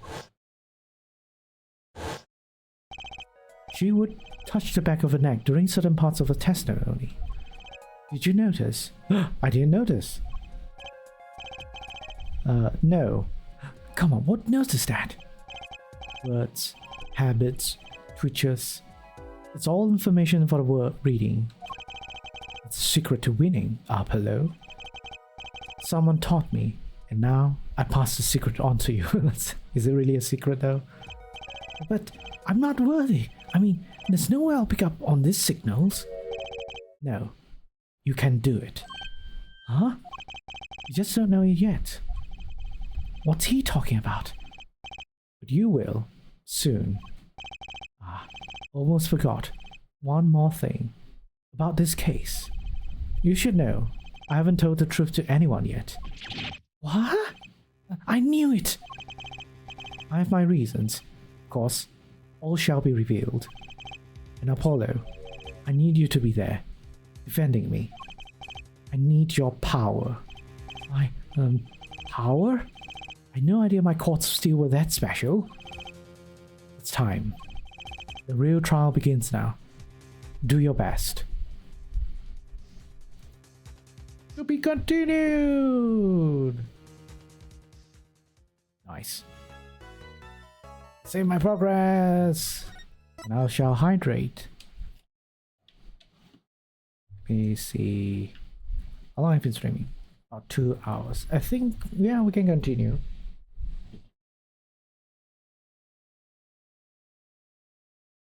No problem. So far, so good. I kind of... The first case of this game is quite memorable.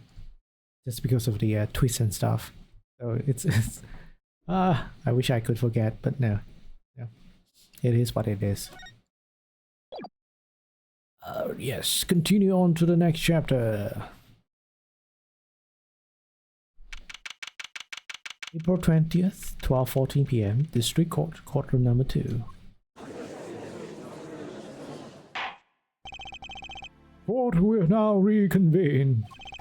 As our witness, Miss Olga Orley, recovered. Yes, Your Honor. Well, she's regained consciousness. Perhaps we can hear her version of the events again. That's the thing, you see. She's quite fatigued. You're looking a bit fatigued yourself, Mr. Payne. Sadly, fatigue is insufficient grounds for refusing to testify or prosecute. The defense would like to request that Miss Orley take the stand. Very well. The witness will take the stand.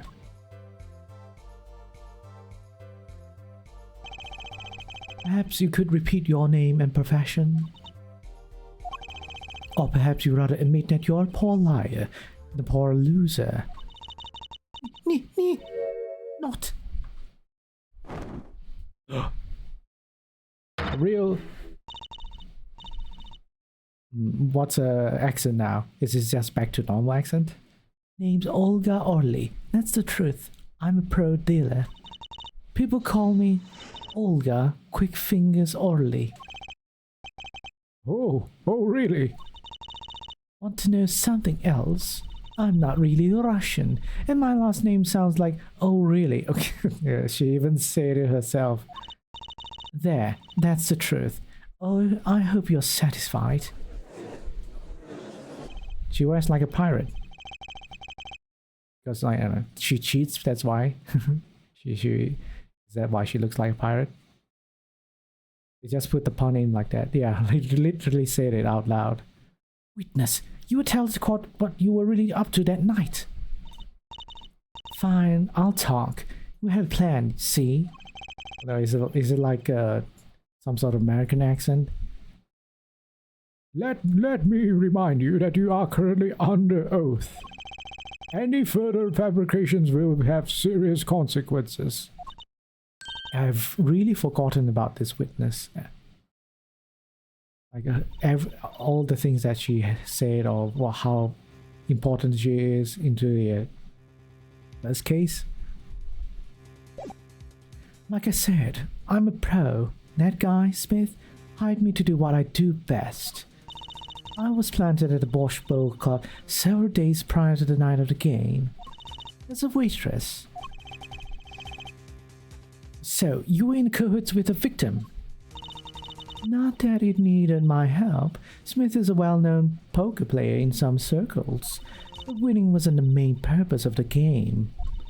It was all about destroying a legend, the unbeatable Phoenix Wright. The plan was simple, elegant really. You see, we set up a trap of sorts, also plant a card in Wright's pocket beforehand, and then deal 5 aces during one of their games. When their hands were revealed, Smith would call him out and search Wright. He would then pull out the planted card and the trap would snap shut. You swap the cards. Exposed as a cheater and losing on top of it would have made a great double play. Just like that, the legend would be dashed to pieces. Indeed. Getting caught red-handed at cheating would cast doubt on all his prior wins. A 7-year legend destroyed by one little card. That was the plan. Oh really, Orly? How droll. But it appears you made quite a mistake. A mistake? I agree. Trap was elegant. Yet what happened to that planted card? Hey, that's right. He's lucky. I'll give him that. You'd have to be slip-free from a trap laid by Olga Quick Fingers, Orly. Oh, really? Oh, man, stop saying that. Everyone, stop saying that word. It's gonna be in my mind. The witness would be much cuter if she dispensed with the evil mastermind stick. Cute? Who wants to be cute? I'm not cute. I'm bad. You hear me? Bad. When you're through being bad, perhaps you could testify to the court.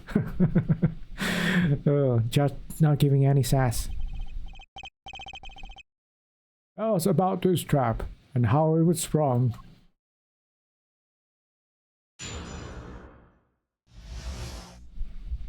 Bass-laid traps.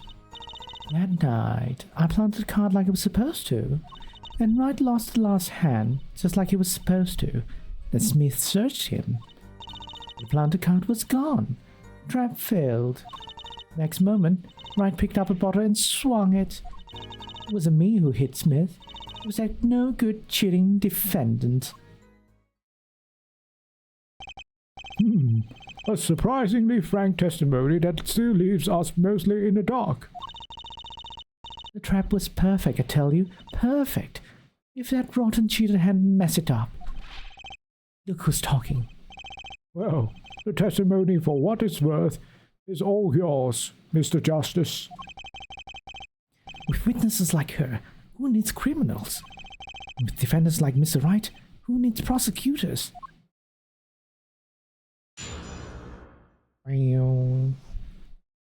So, is it gonna be happening now? Like, there's like a thing she does differently? She does it! This one. Ah.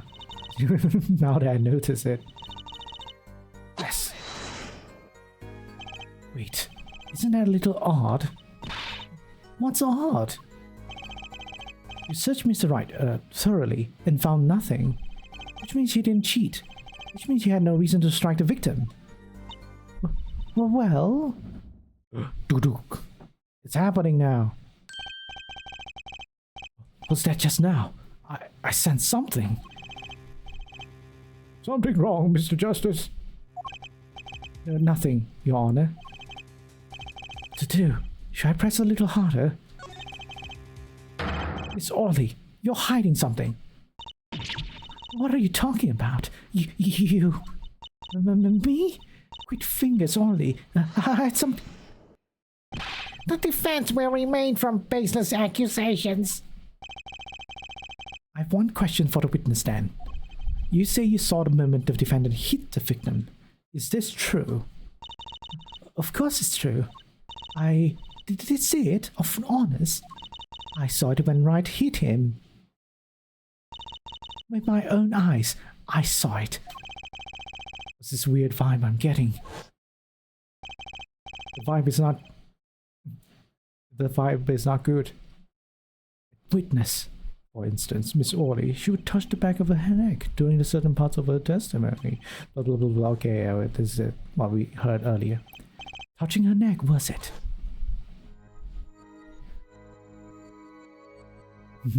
Enhance!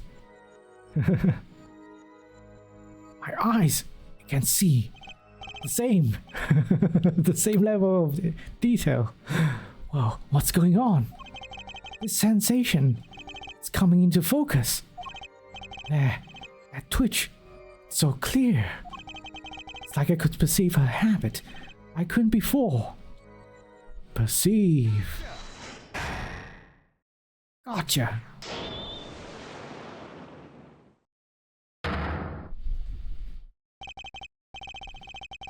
Miss Orley, perhaps you are unaware of this yourself. No, is my stream going good? Need to reset my Twitch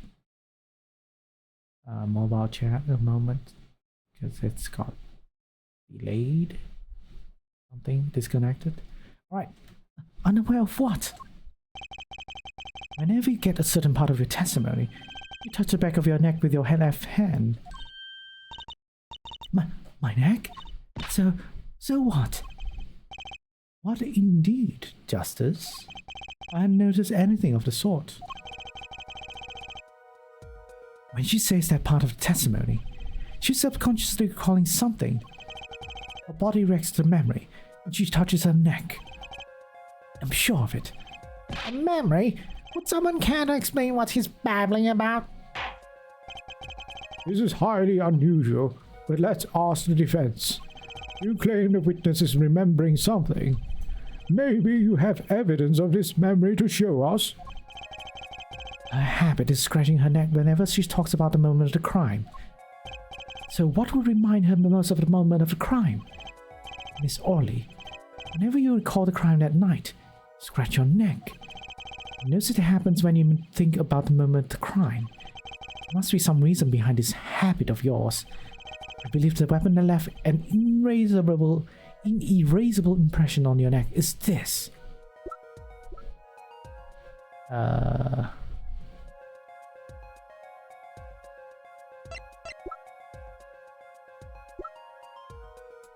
I believe the weapon that left an erasable impression on the neck is this. Grape juice bottle to prints on it. Defendant chips have caused by.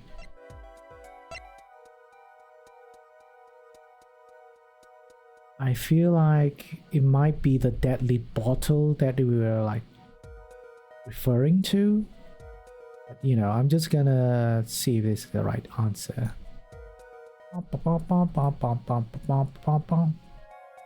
My guess is on this one.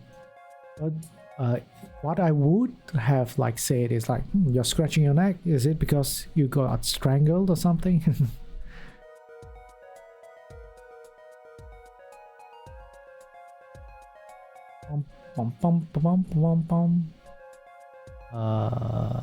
Yeah, it's this one apparently. I was right.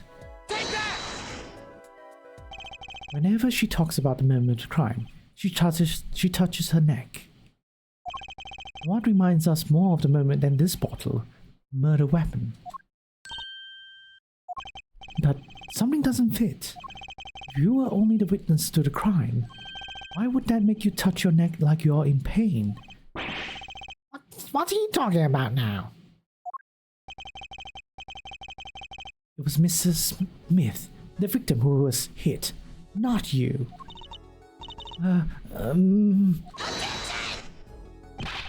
This is a cross-examination, not a cross-wild conjecture. The witness's habits are completely irrelevant. Justice, I'll admit, I'm a bit confused myself. This is certainly a unique cross-examination. I'll explain later. Just trust me. Now's our only chance to break her. Miss Orley, please testify in detail about the moment of the crime. The very moment. Yet, I'm knowing nothing.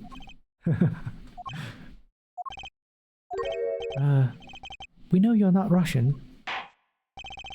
The witness will testify, please. Now. Bah, fine. He's the one who did it. I didn't let him out of my sight until the cops got there. It's wrong. Let me use the cell phone. Objection! That's super wrong. Miss Orley, we have a record here that clearly contradicts what you said. It states that the police were alerted by a report from the defendant. And we know that the defendant left the room, climbed the stairs, and made that phone call from the first floor of the Bosch Bowl Club. Yuck. So, explain how you kept your eyes on the defendant when he left the room entirely. Eek! She's not catching anything now. The man who picked up a bottle and swung it in that night wasn't the defendant.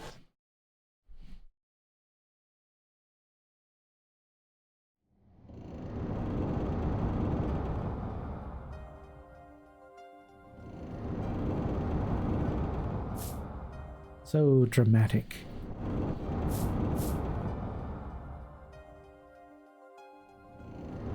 Throwdown time. You dirty cheat! Check this pocket. No! It's gone! The card's gone! You lose. Oh! Just then, Smith grabbed a bottle from next to right, and he hit me. Some master of cheating you turn out to be. Oh, it's a guy who said it. Eek. When it came to... The victim was already dead. Is that it? That's why I couldn't reveal who I really was. If it came out I was in league with Smith, I'd be a suspect for sure. Well, where does this leave us? Madness! This is madness! I'm dreaming! It must have been me who was hit with a bottle, and I'm imagining all of this! It appears our prosecution is at its wit's end, and frankly, I can't blame him. Mr.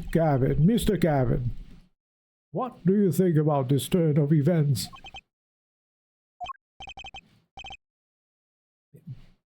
Mr. Gavin, sir? I believe that, as the defense in this case, we are compelled to call Miss Orley a big fat liar. What? 3 were in the room the night of the murder. The defendant, victim, and her. And she has a motive. A motive? A plot foiled. The witness got into an argument with her client, Mr. Smith. And the denouement of that argument was murder. What? I didn't. I'm no killer. It's a trap. Someone's trying to frame me.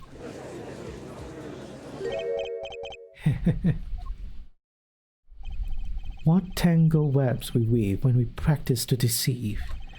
So tangled we catch ourselves in the process. Mr. Wright. Such a hasty conclusion. It's not like you, Christoph Gavin.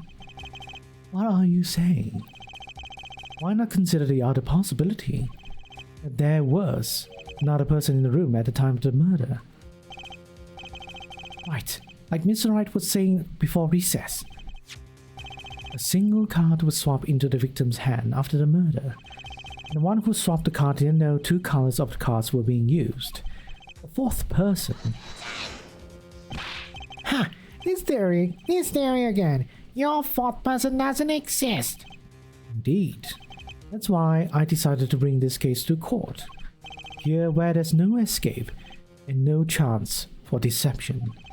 The perfect place to catch the real criminal. Real criminal? And we're in luck. A clue to the real criminal's identity was kindly provided for us. And right at the beginning of the trial, no less. What? Apollo, perhaps you know what I'm talking about.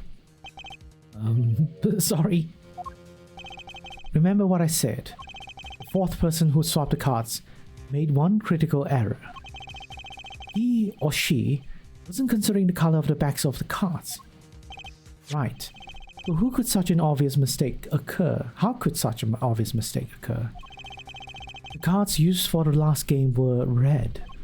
Yet, there is one person here, in our court, who thought those cards were blue. Yeah, I had that impression too. Why?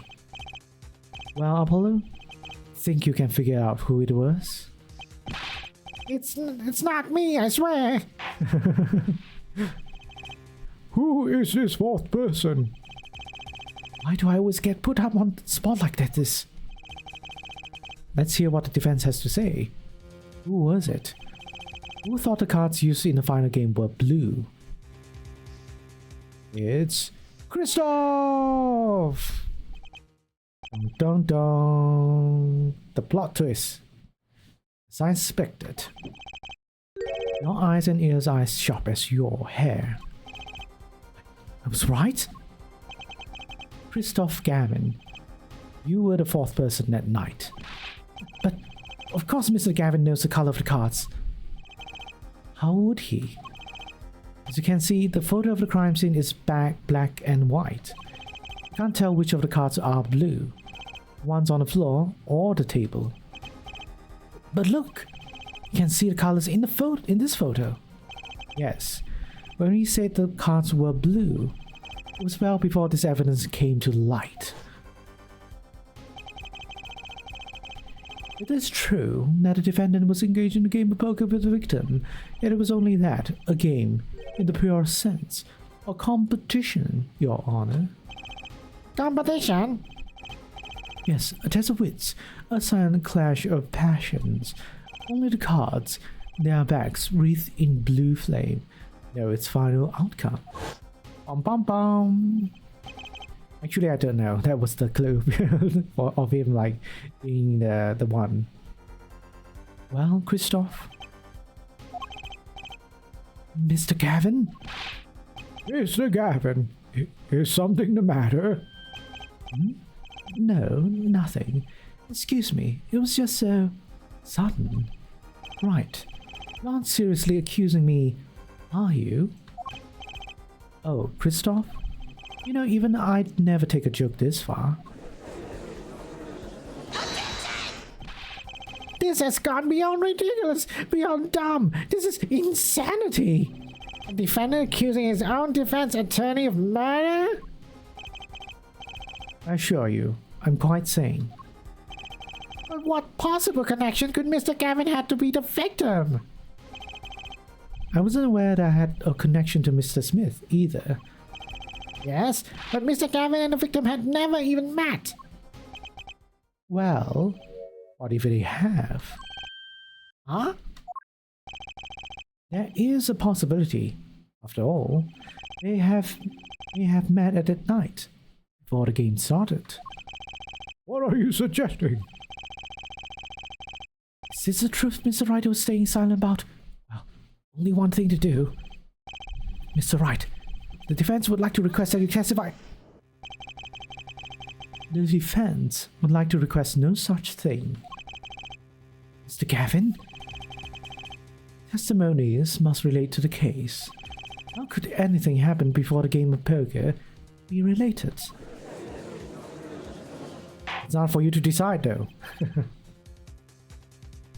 I'm not sure I follow, Mr. Gavin. As I explained before, the defense believes that Miss Orley.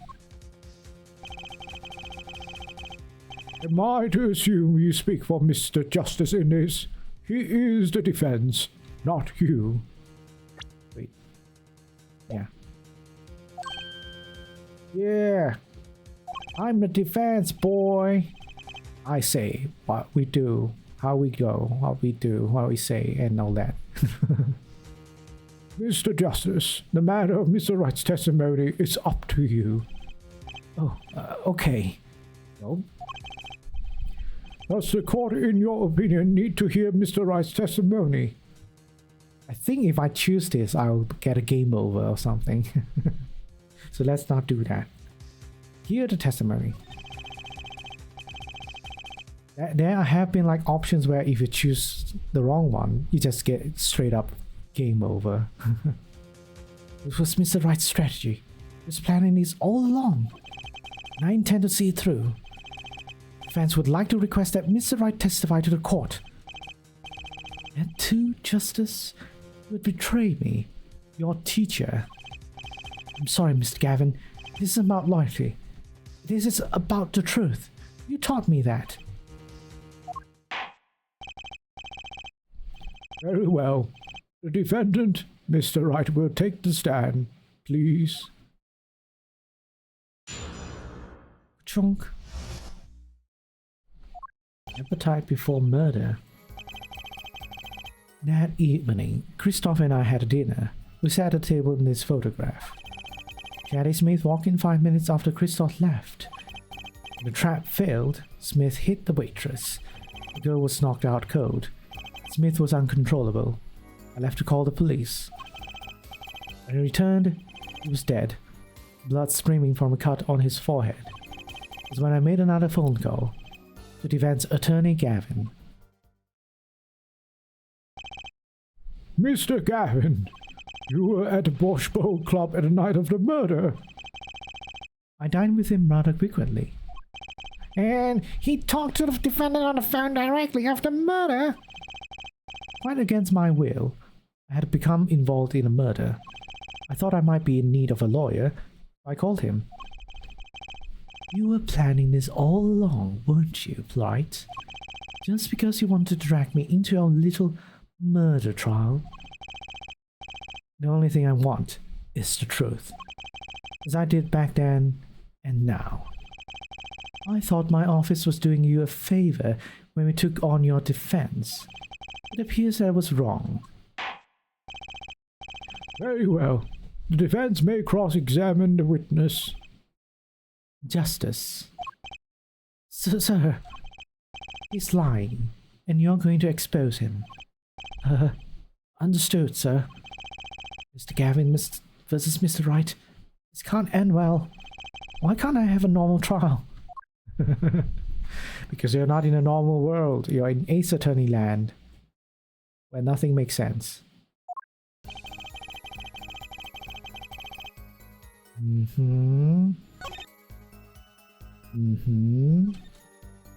Smith hit, Ghost knockout code, Smith's control left call. Maybe this is important to talk about. We'll just press pause for further information. We had dinner with Mr. Gavin. Yes, he dines with me at the Bosch Bowl Club quite frequently. We're enjoying a usual dinner at our usual spot, as usual. Usual?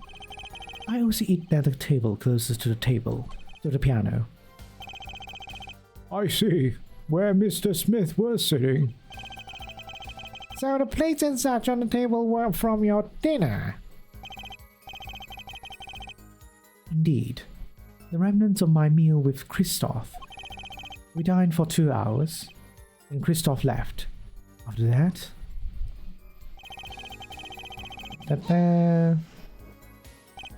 5 minutes? So the two of them could have passed in the restaurant during that time. That would have been a faithful encounter, to be sure. Yeah. Oh, Mr. Wright, what was it you said? Christoph Gavin and Shady Smith may have met? I believe I did say that.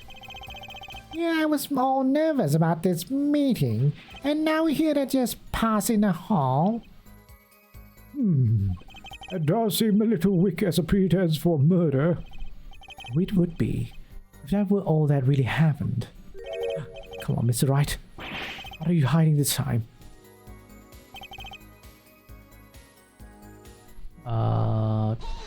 Let's press everything. About this failed trap. This is the same trap that Miss Olga Orley mentioned. Yeah, just gonna skip this. Swap the cards.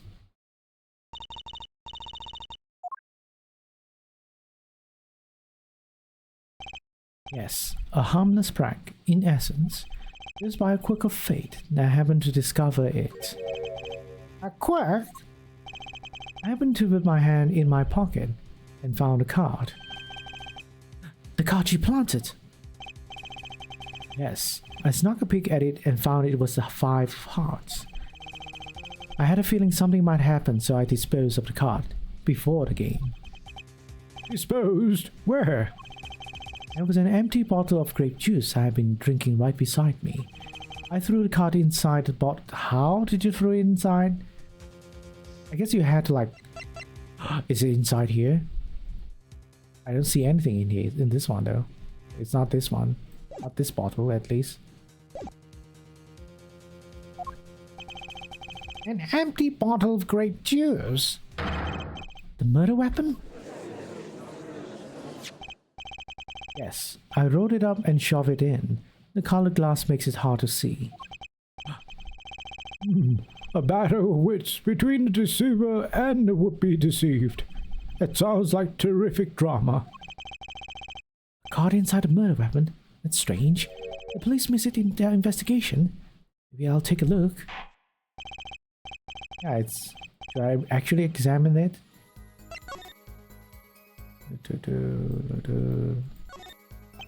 No clues here. Bottom. Oh, let's just do this.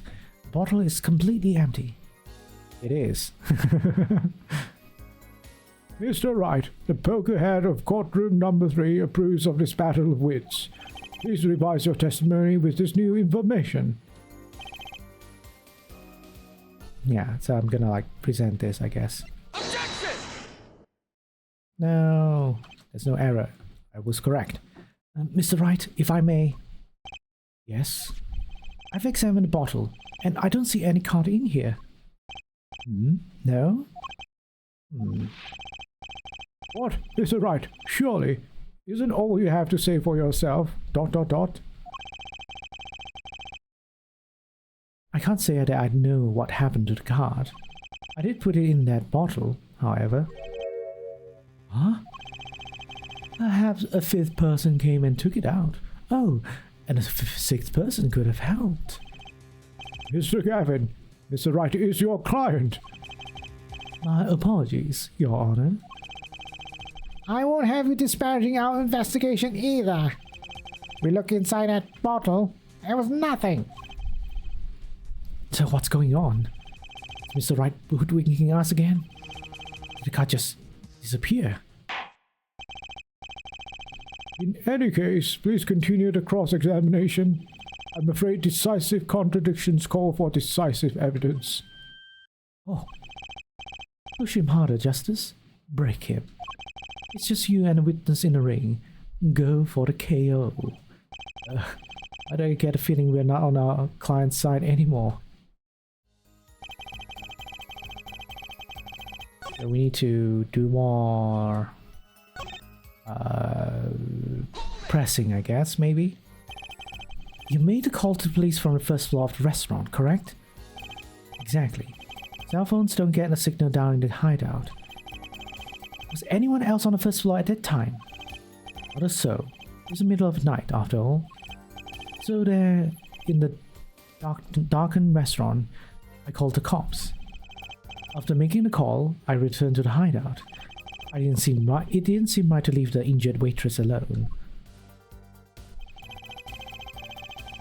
He was dead, blood streaming from a cut on his forehead.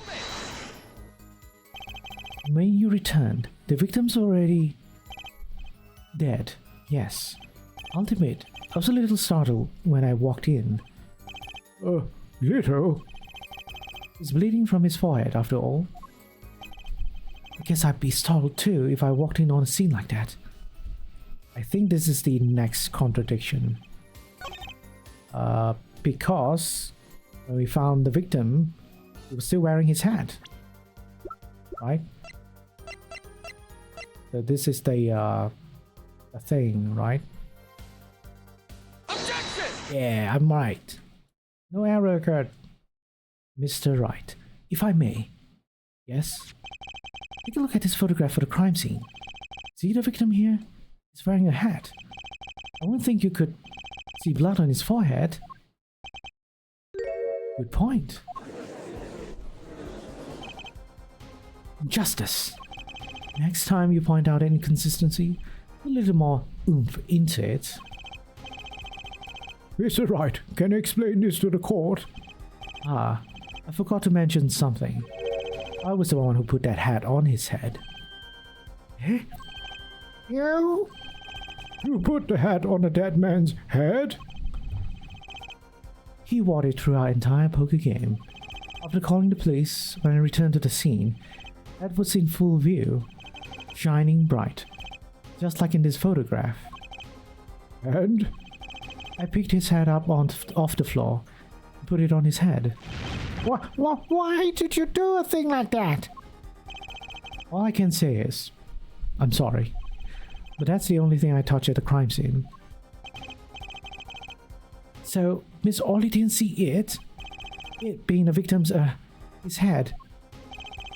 I think not. She was out cold. I believe I was the only one who would witness his head.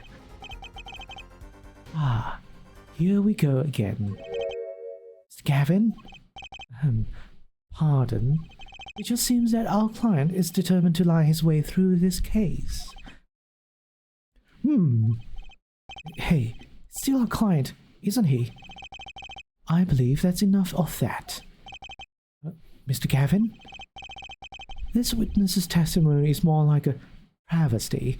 It's riddled with lies. I'm beginning to see how you came to lose your attorney's badge 7 years ago. Well, you certainly have a unique way of treating your clients, Christoph. I never knew. I believe it was you who threw the first stone. So right, if you tend to ever tell the truth about this case, it's now or never. Don't be misled. I haven't told a single lie here. Eh? When I noticed the trap, I put the card in a bottle to dispose of it. And when I put the hat on the victim's head, let's just say I had a reason for doing that as well. A reason? That reason is right here. Your cell phone? That night, recall that I spoke with defense attorney Gavin after calling the police. Just in case, I recorded our conversation. What's this? Now that we're all here, I see no reason why I shouldn't play it back for the court.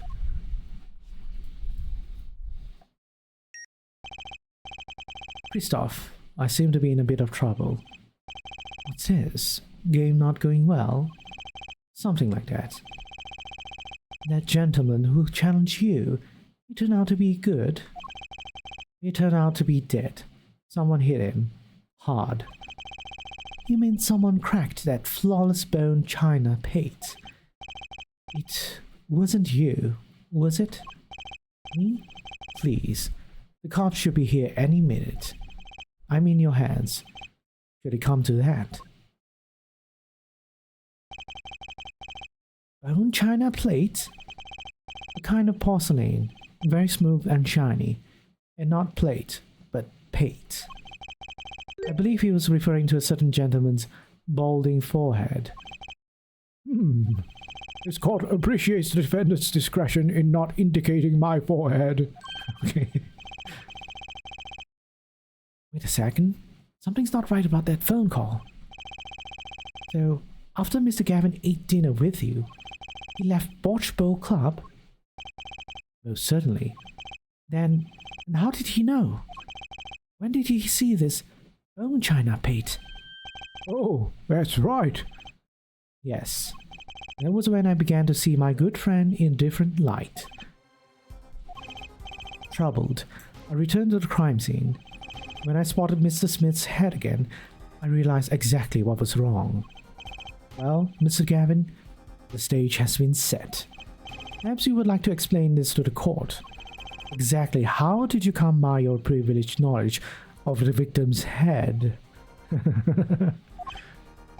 So, this is your reason.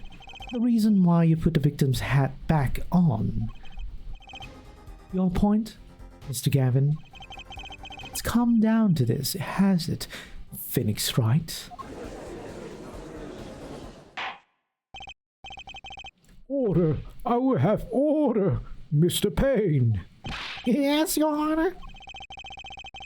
I believe this court has been left with no other choice. Are you prepared to hear Defense Attorney Gavin's testimony? Well, as the prosecutor, I... Very well. We'll break for 10 minutes, after which Mr. Gavin will take the stand for a cross-examination. Are we all clear on that? Crystal clear, Your Honor. Because my name is Christoph. Get it? Very well. This will be the final recess for the day. So much recesses. April 20th, 2:32 p.m. District Court Defendant Lobby number 3.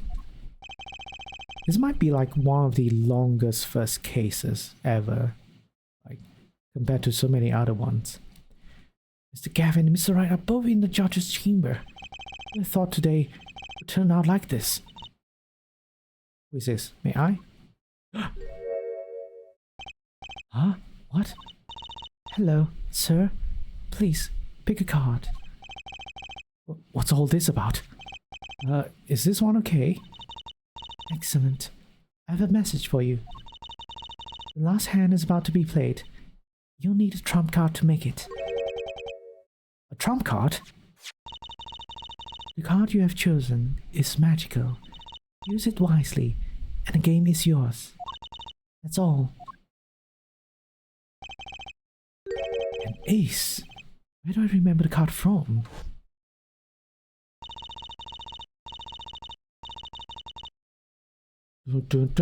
Has 3 A's. 5th ace. Missing 5th ace. Wait, this blotch of red. Is this blood? You have your trump card. Now it's up to you to cut the deck and draw the truth. My father's fate is in your hands. I know you can do it. This bloodstained card is my trump card for finding the truth. I fell deep into thought as my mind raced to understand what this all meant. That girl, I'd seen her recently. But where? That's why I made a connection. Bum bum bum. Different color though, because this is when she was younger. Bloody ace added to the court record. Should I like check it out or something?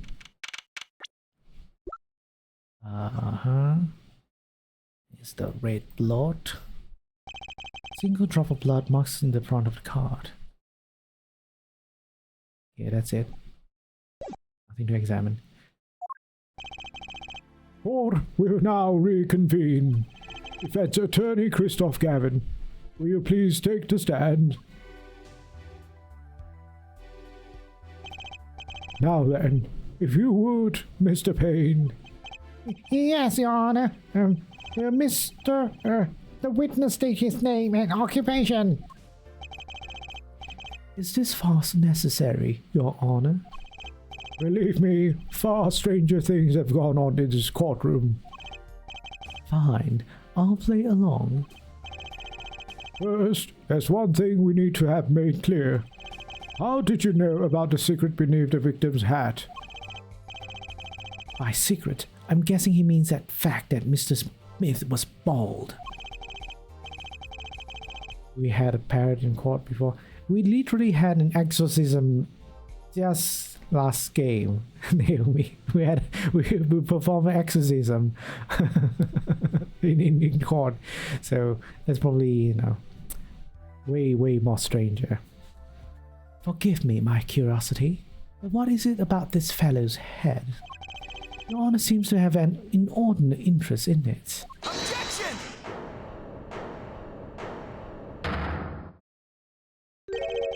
I won't call it inordinate, Mr. Gavin.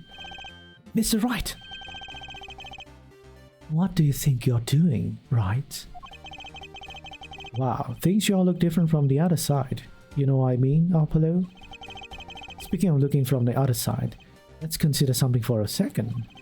The victim wore that hat all night. Never once taking it off except for that one time. One time? In the instant he was hit. Oh! When Mr. Wright returned from reporting the crime, the hat was lying on the floor. Mr. Wright picked it up and placed it on the victim's head. In other words, in order to have seen Mr. Smith's bald head, You would have had to have been there in a hideout at the time of the crime. In other words, I must be the real killer, is what you're trying to say. Not bad, Apollo. Mr. Gavin? I'm afraid I haven't been entirely honest with the court. What? Oh, I assure you, I had the noblest of intentions. I did it all to protect my client, Mr. Wright. Yet I'm afraid in the current situation, I see little reason to hide anything. Very well, allow me to tell you the truth of what happened that night. Finally, you may begin your testimony. Tell us, how were you involved in these events of that fateful night?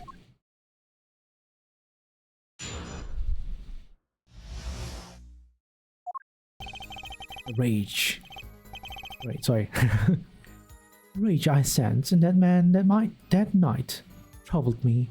I returned to the club. I went down to the basement and peeking through the little window to the hideout. It must have been right after the murder took place. The victim was dead, as he appears in the photo. A bald head, an unconscious girl, and Wright, holding a bottle in his hand. I sensed that was the best place for me to be at the time, and so I left. That's when the call came from Wright. So, you witnessed the murder? Something's wrong about that testimony, though. For better or worse, I missed the actual moment of the deed. Mr. Gavin, may I remind you that you are on Mr. Wright's defense team. Your testimony is clearly disadvantageous to your client. What else could I say? I'm standing on the witness stand, after all. So you are, Mr. Gavin. And you had to testify as you just did. You had to tell them you saw the scene of the crime through that little window. Mr. Wright? You had to say that. Because that was the only probable window of opportunity, right, Apollo? Get it? Window of opportunity? Oh. That's a good response, Apollo. Mr. Wright, the defense should do the cross-examination, not the defendant. Mr. Justice, are you prepared? Yes, Your Honor. I can't believe I'm going up against Mr. Gavin. This trial is getting weirder and weirder.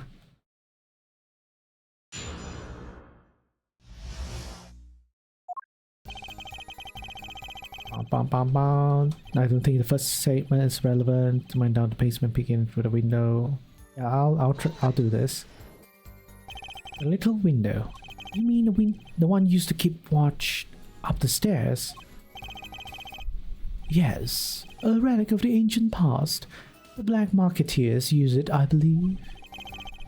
Why did you go through the trouble peeking through the window? Would it have been easier to just open the door and go into the room? I didn't want to upset Wright, you see. Upset Mr. Wright? Yes, but if my fears had been unfounded, I'd be walking on their match. Bad form, to say the least. So far, everything he's saying makes sense. Right after the murder took place. Okay. How do you know it was right after the murder? Really, no need to shout, Justice. I was just getting to that part in my testimony. Ah, there he is. The coolest defense in the West. We know and love. Even when you're standing up there on the witness stand, some things never change. I was afraid you'd change too, right? But you haven't. You and that overbearing personality of yours. Defense like this, who needs enemies?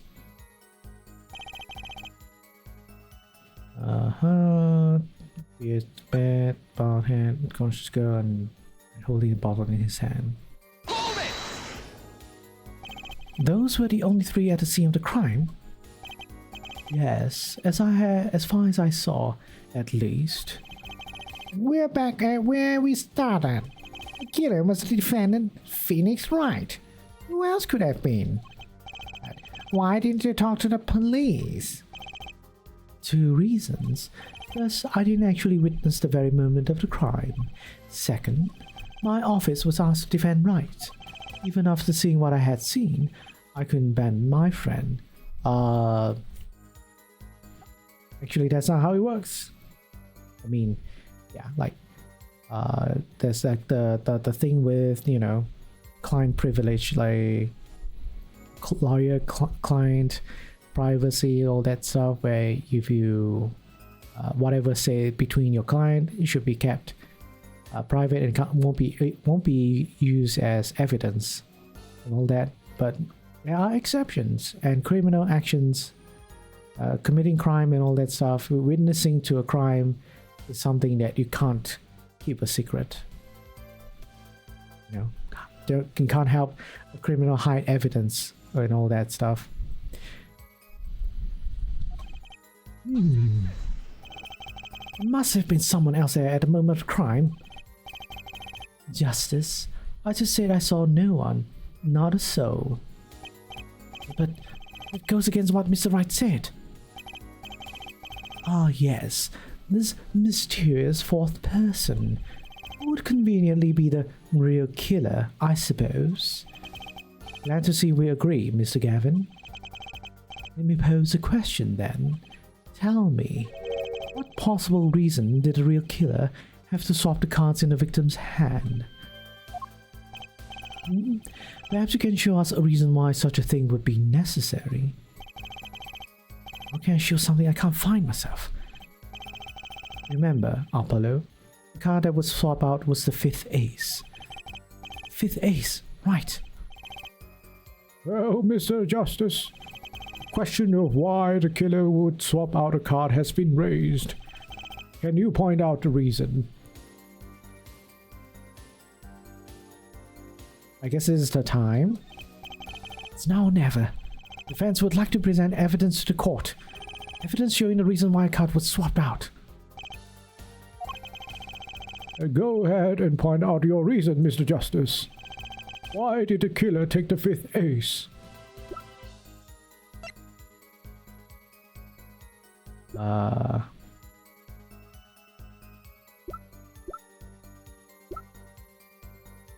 I don't know. I don't think it's this bloody ace.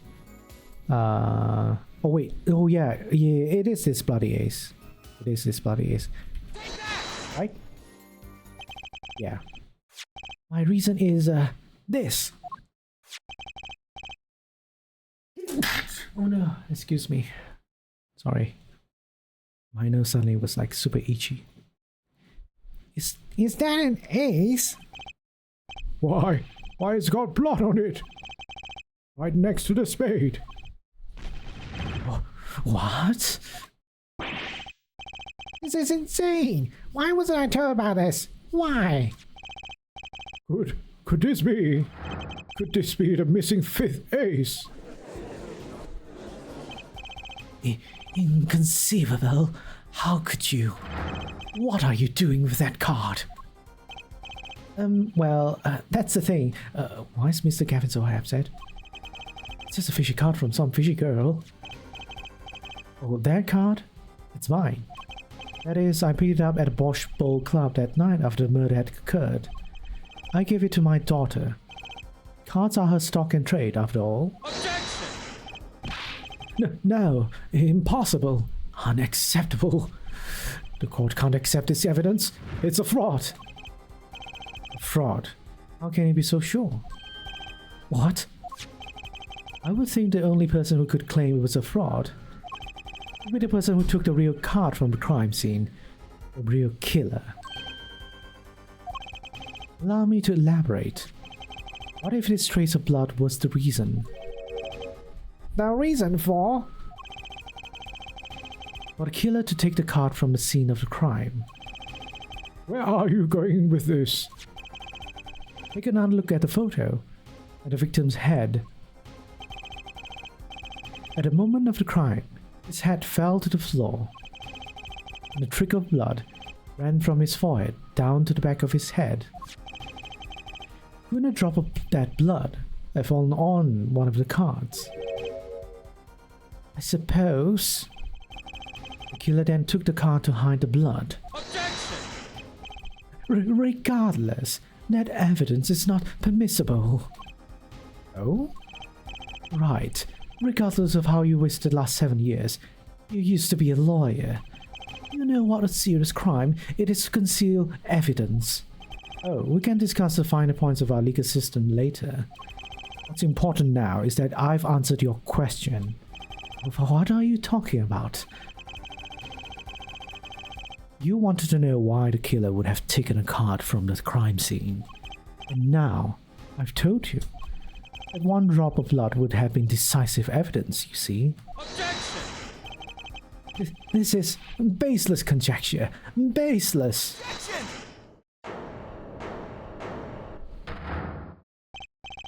Oh, I assure you it's quite based. What? It's amazing, really, how a single drop of blood on a single card can lead us to the truth. It's quite simple. Well, Apollo? Yes? Try picturing the scene of the crime in your head.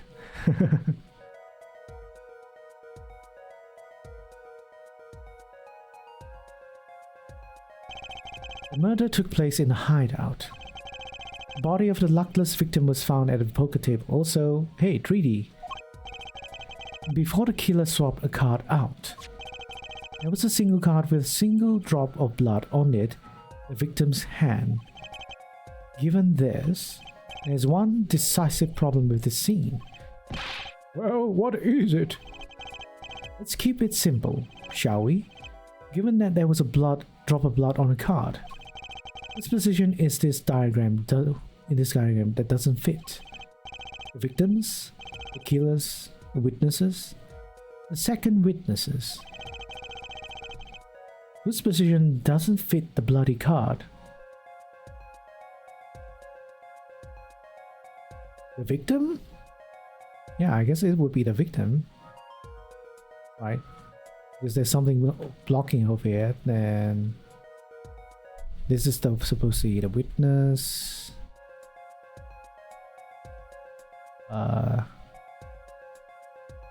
Wait, let me just read everything again. Given that there was a blood on the card, whose position this diagram doesn't fit. I can't look at my evidence right now.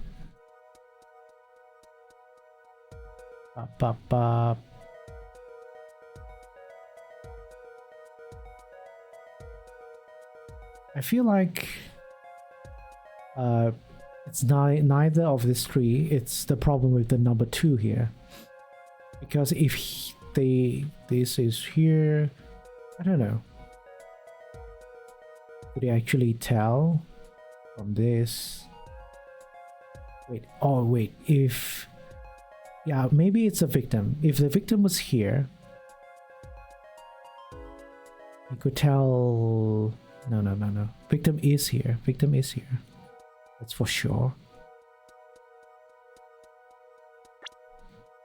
This position in this diagram doesn't fit. Second witness. I feel like it's the second witness.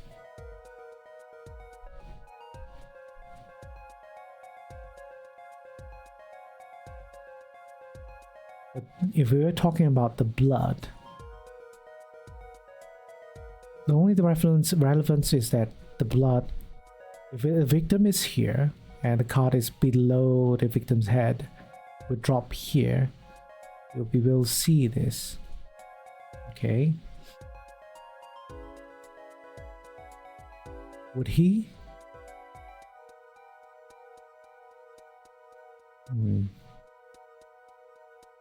Or he wouldn't be able to.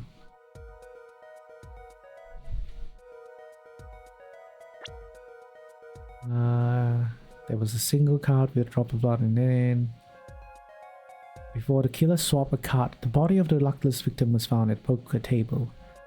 And before the killer swapped a card out, there was a single card with a drop of blood on it in the victim's hand. The victim's position is like totally secure. I think the problem might be the second witness position.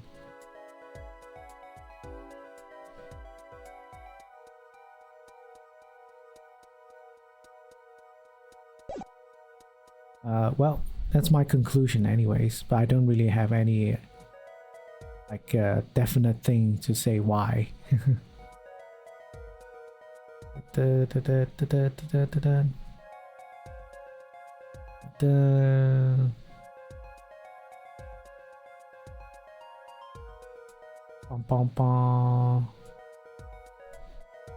Yeah, I feel like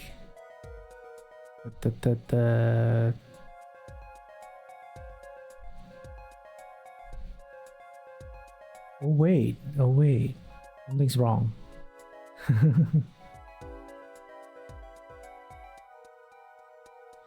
I wish I could look at the photo now.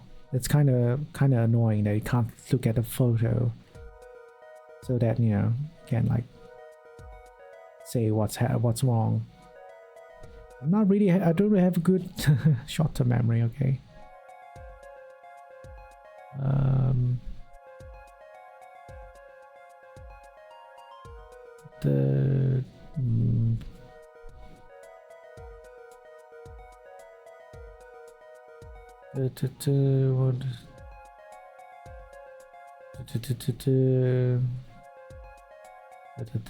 Sorry, I'm like reading through this walkthrough so that it will like make sense. Does it make sense? Yeah, I feel like my answer was 2, right? But it doesn't make sense. Probably the blood, you know, if we're talking about the blood, the card dripping on from the victim's head, so what is relevant right now is about the victim. Isn't it the victim's position that's the problem? I don't follow your logic here, Mr. Justice. Look, the victim was struck on the head, sending him back in his chair. Do you think any blood would fall behind the body, not onto the table in front of him? Well, yeah, I mean, but in my mind, the card would be on the floor. I guess it doesn't make sense, because if the card is the swapped card, then why would it be on the floor? But then again, there were multiple cards on the floor after murder, so I assume that the ace just fell onto the floor and then it got hit, and then that's how that blood, the drip of blood, got on the floor. But I guess not. Oh! Take a look at the photo again. If he bled in this position, the blood will fall on the floor, not on the cards. There were no blood on the. There were no cards behind him, I guess. This thing, I wish I was able to look at the photo right then. So there were no cards behind him at all. So yeah, it would only make sense the cards are in front of him, and the one of it having that, you know, the ace having a drop of blood would be all in front of him. Ergo, he would not be slumping like that, and the blood would be dripping differently. If it was the case, or he would be sitting differently. Should be sitting differently if his body was not tampered with or moved after the murder. Why, that's right. So, what does this mean? Incidentally, we were sitting in swivel chairs. Yes, now I only noticed that those were swivel chairs. Swivel chairs? Oh man. Apollo, try turning the chair around to create a crime scene. This one? Okay, just like that. Okay. The chair was facing the other way. It would have to be.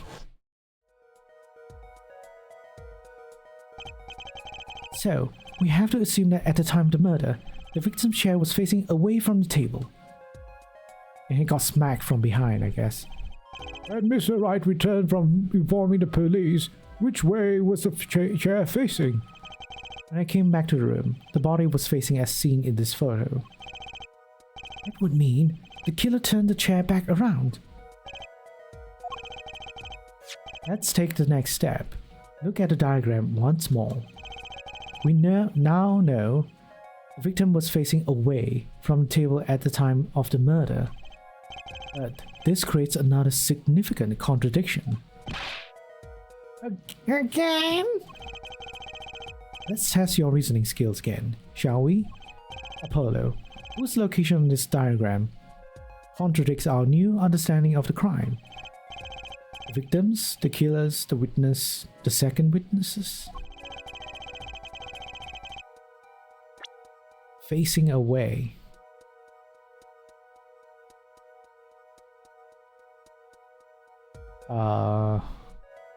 And it is really...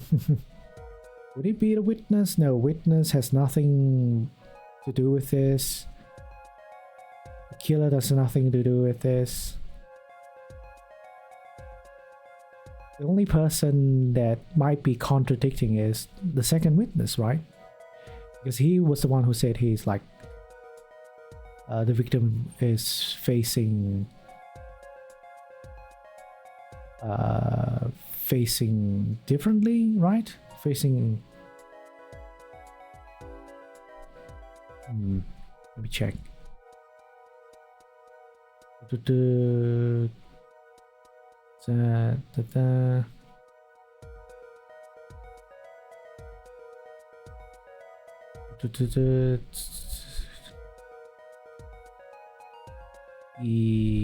Don't tell me it's... No, it's not.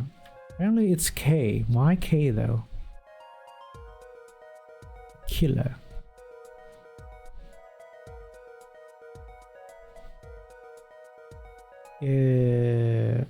Oh wait, that yeah. Apparently, I looked at the explanation.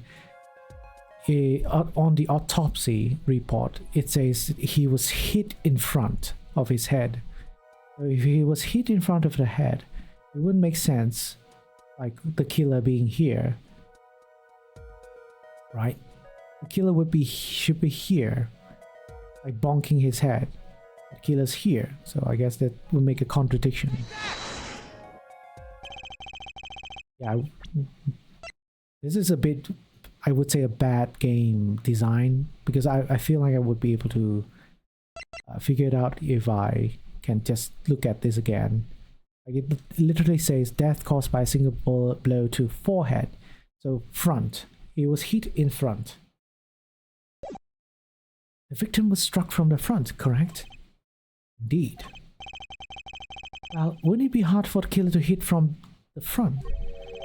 Sitting where his indicator currently is, I would think it'd be quite hard, yes. Yes, but what you're saying makes no sense. Why would the victim suddenly turn to face the wall in the middle of a game? I believe a sufficient reason will soon come to light. What? There's something in this diagram that makes far less sense, actually. Look again at the diagram. Apollo, if the victim was struck while he was sitting as shown here, where would his assailant be standing? I'm marking it on the diagram. What? But there's no room to put a marker where the killer should be. Don't worry. Let's think it through and see what we find. We know the victim was facing toward the wall at the time of the crime. That's the only thing we know for sure. Try to forget about everything else. Where would the killer have to be standing to strike our victim from the front? Over here. The killer had to be standing, well, here. You get points for flair, but that's all you get. Heck, I thought I was onto something there, too. I hardly need to point out that staying there would be impossible. The victim is facing a solid cupboard. Are you claiming the killer climbed the cupboard and hit him from above? Ha! Simple logic, really. If this was the only place the killer could have been standing, then that means that at the very moment of the crime... Wait, I know! At the moment of the crime, the cupboard wasn't there. What's this now? I mean, that's the only explanation, right, Mr. Gavin? Your Honor, I have a suggestion for the defense. We should arrange to examine the cupboard in the hideout immediately. Bailiff, send a team to the crime scene immediately. Have them try to move the cupboard. Ah, Your Honor? What? There's one more thing your man should look for. Please give this to the bailiff. Yes, I see. You do belong in the courtroom after all, Mr. Wright. I do my best.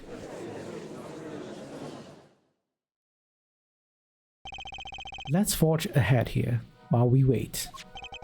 Look at the diagram once again. It's been changed. If the killer was standing here at the time of the crime, then this cupboard wasn't here, which means... Apollo, try moving the cupboard. Okay. Dun dun dun! Thank you. As you can see, the cupboard was the problem. At the time of the murder, it has to have been as shown here. Now everything is in place to reconstruct the moment of the crime. Oh my, what's this? What is it now? Look at the diagram of the crime scene once more. It appears we found yet another contradiction. What I believe to be the final contradiction, in fact. Huh? Oh dang! Notice something, Apollo? Our line of deduction is rapidly approaching its logical conclusion. Now then, Mr. Justice, please point to the new contradicting indicator. Is it the victim, the killer, the witness, the second witness? Which indicator is this diagram contradicts what we know about the crime? This one. It's so simple. The window is blocked now. About this cupboard, are we okay with assuming it was moved? Sure, why not? Well, if it was, something really doesn't fit. The cupboard would completely cover up the window to the stairs. Oh! That's right. Someone standing outside wouldn't be able to see in. Someone like Mr. Gavin. What? What did you say? Oh, is the coolest defense in the West losing his cool? Nook, don't expect me to play along with your little game, right? It's only a game until someone gets killed, Mr. Gavin. And someone worse. The window to that room was blocked by a cupboard. So, Mr. Gavin, perhaps you'd like to explain to the court exactly where did you witness the crime scene from? Excuse me, Your Honor. Order. This is a court of law, and I will have order. We just now received word from investigative team at the Washbowl Club. We've examined the cupboard in the hideout, Your Honor. Oh, what did they find? Your Honor, it turns out there is a secret passage behind it. What? Ah, yes. I believe I mentioned something of that sort before. This is one of the tricks the room of many of our regulars knows about. I do remember him saying something about that, now that he mentions it. A secret passage is a handy thing to have when you're engaged in illegal goings-on. Never know when you might need to duck away from the eyes of the law. So the room has a secret passage. Where does it go?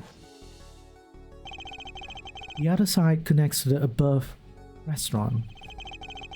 The underworld bosses could get away from the cops. Enjoy a cold bowl of borscht, no doubt. It's like our killer. Bom bom bom.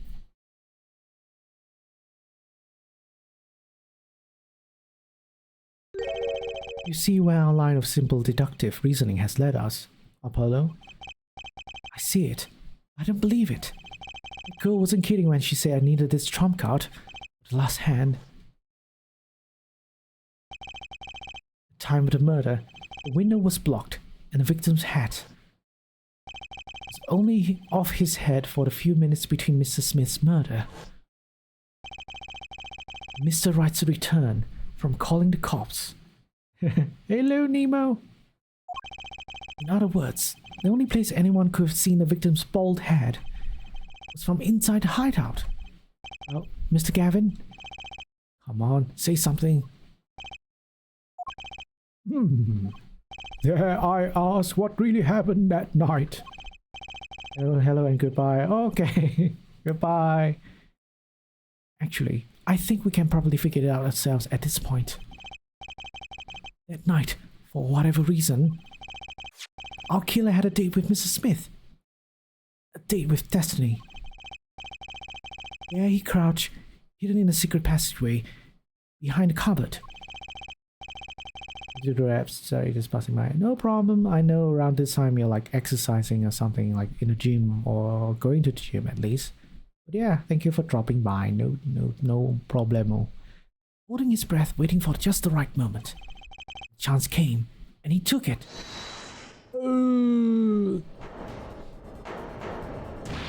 Eek. Why did you do that? Wait. Here, I'll get help. Oh wait, that's probably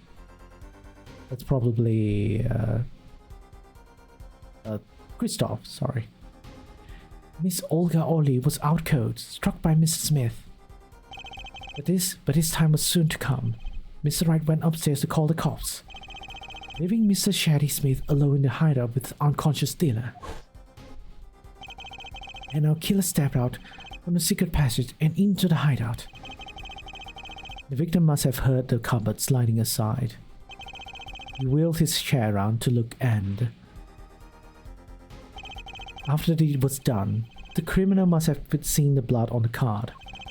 He would have, of course, realized that the need to destroy the evidence.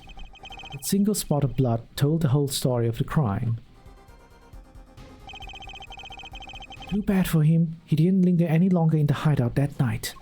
If he had, he might have noticed the cards on the floor, and the fact that they were all red. Ugh.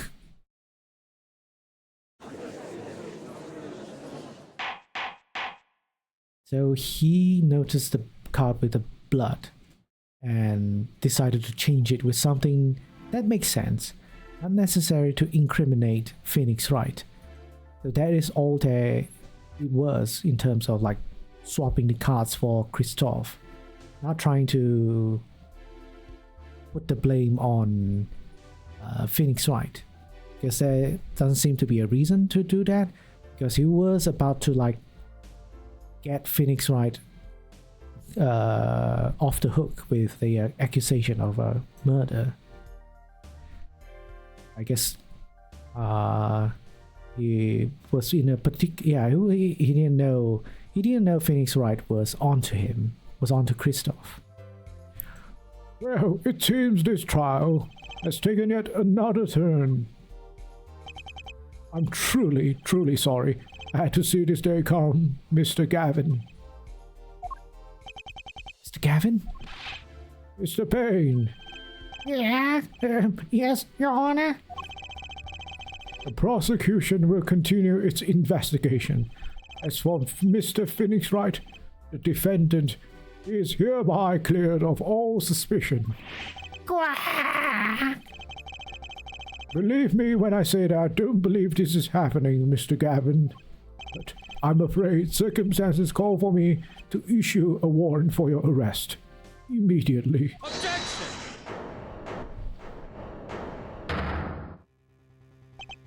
Oh, no need to apologize. I rather enjoyed myself. It's not every day you get to witness a legendary attorney's dirty tactics first hand. Your point, Mr. Gavin? Frankly, Your Honor, I'm shocked. A person of your caliber would be taken in by such a low-grade parlor trick. Excuse me? The defendant is cleared of all suspicion. This is hardly the time for your jokes, Your Honor. Mr. Wright hasn't proven anyone's guilt of innocence here. What he has done is use illegal evidence to put the blame on someone else. Technically true. Not just anyone else, but me, his own defense attorney. Illegal evidence? Let me ask you, Mr. Gavin, is there still any reason, at present, to suspect me of wrongdoing? Of course. This bottle, for instance. Bottle of grape juice Mr. Wright was drinking. How do you intend to explain away the victim fingerprints on a murder weapon? Not just any fingerprints, am I right, Mr. Payne? Actually, yes. The fingerprints on the bottle were upside down. I seem to recall this being an issue earlier. The court, and this case, demand an explanation. I can think of only one reason why would one hold a bottle upside down, and that is to hit someone with the bottom of the bottle. Well, Your Honor. See how the caught fish squirms to last. Well, Apollo? Yes? Your boss seems awfully concerned about this bottle still. I'm sure he can come up with a suitable explanation. Just like that. Yeah. Just like what? Why would anyone grab a bottle upside down other than to gulp? Don't let him trick you into thinking his explanation is the only legitimate one.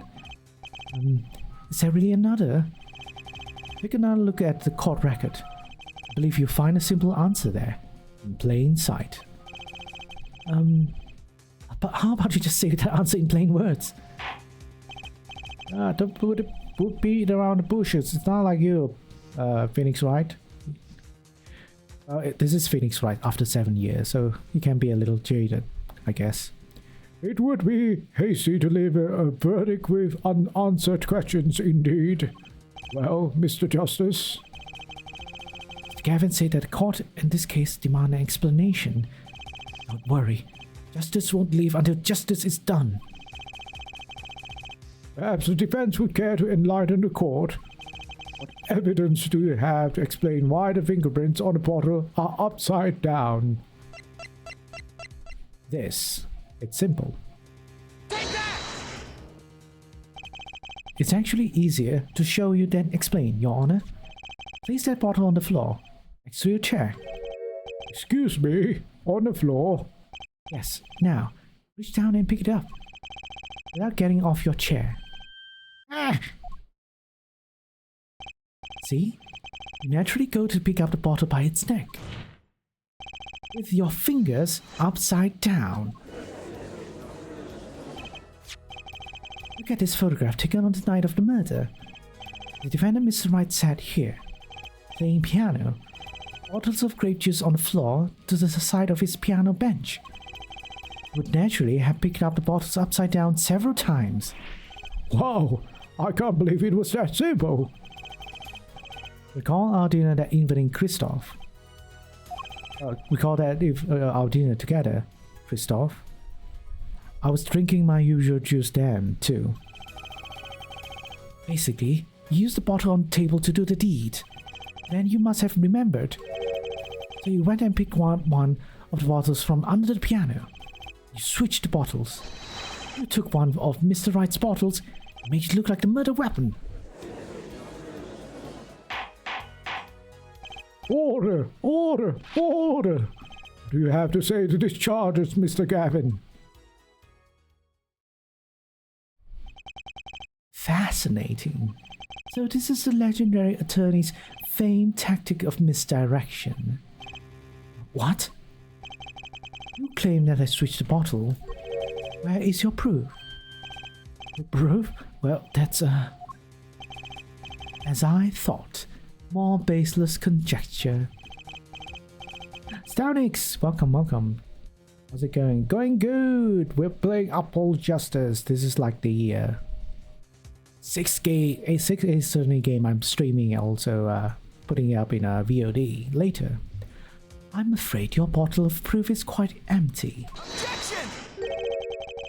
I won't be so sure about that. Your Honor, when you initiated investigation of the hideout earlier, do you recall I requested an additional investigation? Oh, yes, I have your memo about that here. Retrieve the bottles from under the piano at the Bosch Bow Club. And here's one of the bottles in question.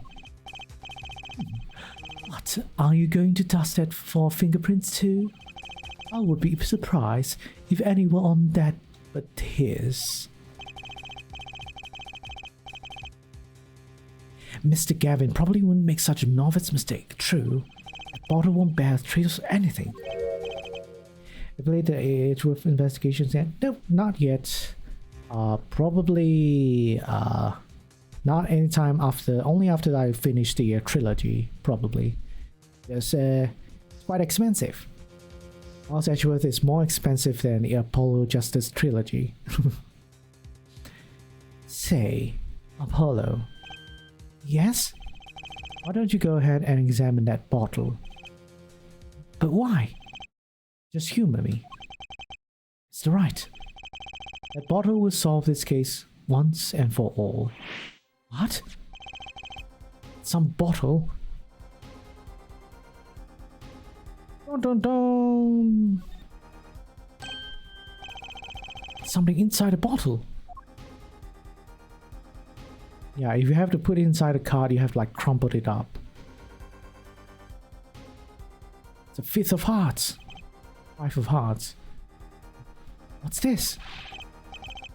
That card. It can't be. Recall that unpleasant woman's testimony for a moment. Miss Olga Early?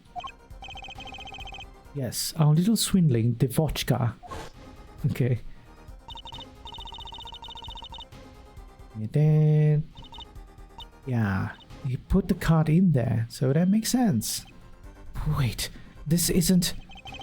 You're telling me that this is the planted card you dispose of?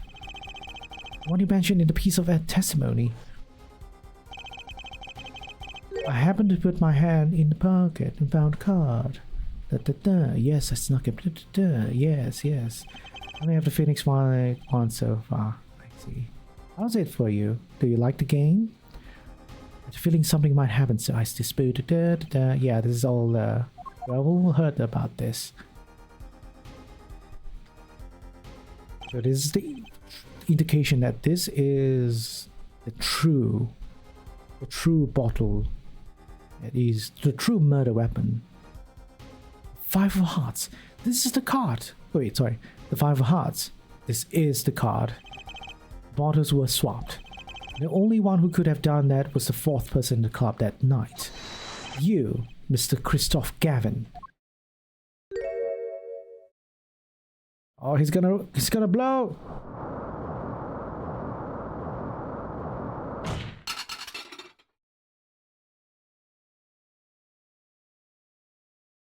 Oh, that's not really a big explosion.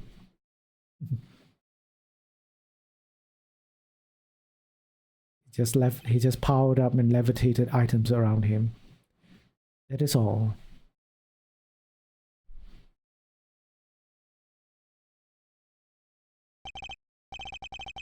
He's looking tacky as ever, I see. Find them very interesting and fun. Nice. Glad you like it. Is this your idea of revenge, Phoenix Wright? Revenge? Revenge for the events that took away your attorney's badge 7 years ago. My past is my logic. Like my logic. Straight and true. Nothing's changed. All I did was point the finger of justice in the proper direction. Fine. I'm glad we could have this little teet-a-teet, right? Gotta go fanficking, gotta write stuff, gotta get my daily 1000 words. Okay. Hope you enjoy writing fanfic. This is insane! What about me? Do I get to prosecute anyone? Yeah, we were taking the prosecutor's job. I believe this time we've finally come to the end of our trial. Mr. Payne, do you have a report for us on Christoph Gavin? He's admitted everything. We're processing his arrest now. This lose his hair today. His finger as well. Right. I see. Still, one has to wonder why he would do such a thing. He didn't even have a connection to the victim. Did he? None that we know of. Mr. Wright, have you anything to add? I'm afraid I can't shed any more light on the matter. About his victim, Mr. Shady Smith, his occupation was listed as traveler. An odd profession, to be sure, and that's all we know about him.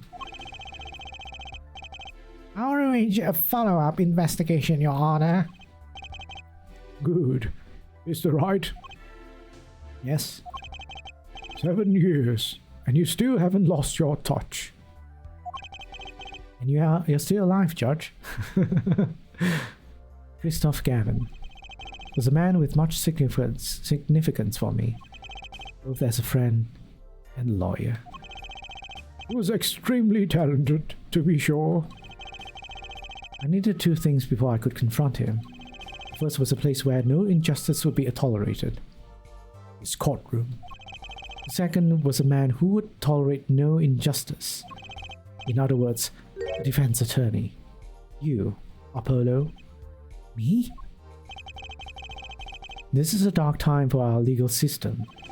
Twisting of justice brought on by our own very own initial trial system. We have to set it right. It's right. Our work lies ahead of us, and I, one, am looking forward to it. Well, it seems like a good time to announce a verdict. This court finds the defendant, Mr. Phoenix Wright, not guilty. Yay! We won. Court is now adjourned. Yeah, baby. I just noticed the lobby picture is different now. It's a picture of the judge, I think. I wonder who drew it. Yeah. Thanks, Apollo. You came through. It's like I thought you would. Pretty sure I didn't do a thing in there. It was you who conned Mr. Gav, the killer. I couldn't have done it myself. You sensed it too, today, didn't you? Your ability. Ability? Yes, a sensitivity I lack. You'll come to understand it soon enough. Wait, I wonder if he means...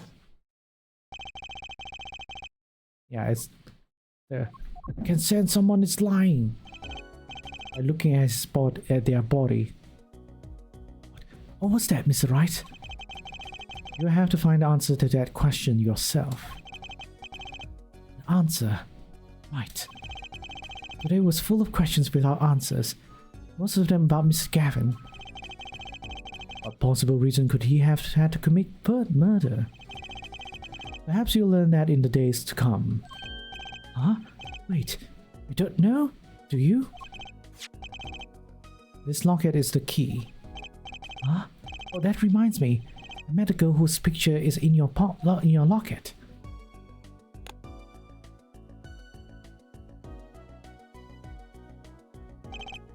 Your daughter. right? That's right. She's my daughter. You know, you were right about this locket. Eh? I took this off his neck the night he died. It looks like our dear Russian scam artist saw me. So the truth is, this locket really did belong to him. Wait, but that's perjury! You testified. You said that locket was yours. I said no such thing, actually. Huh? I merely said it was a locket with my daughter's picture inside. A subtle distinction, but distinction nonetheless. And it's the truth. Wait, then why? Why was the victim wearing a locket with a picture of your daughter inside it? Sometimes the straightest path to the truth isn't the best one. Give it time. You're still just getting started with your career. Speaking of which, I may be out of a job. I work for Gavin Law Offices after all. Yep.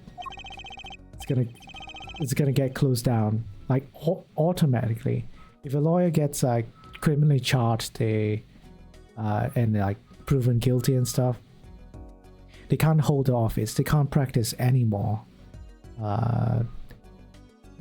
Commonly, you will be stripped of your license, your license to practice. So unless there's like really exceptional cases where lawyer is really good, has contributed to society a lot, and blah blah blah like that. That I think I studied it, at least in Malaysia. There isn't a lot of cases that actually succeeds. A lot of people appeal, but they don't succeed. I still can't believe I just saw Mr. Gavin get led away in handcuffs. Polo. Yes? How about coming to work for me? Eh? You mean the Right and Co law officers? I mean, there's not a single attorney in my generation that doesn't know it.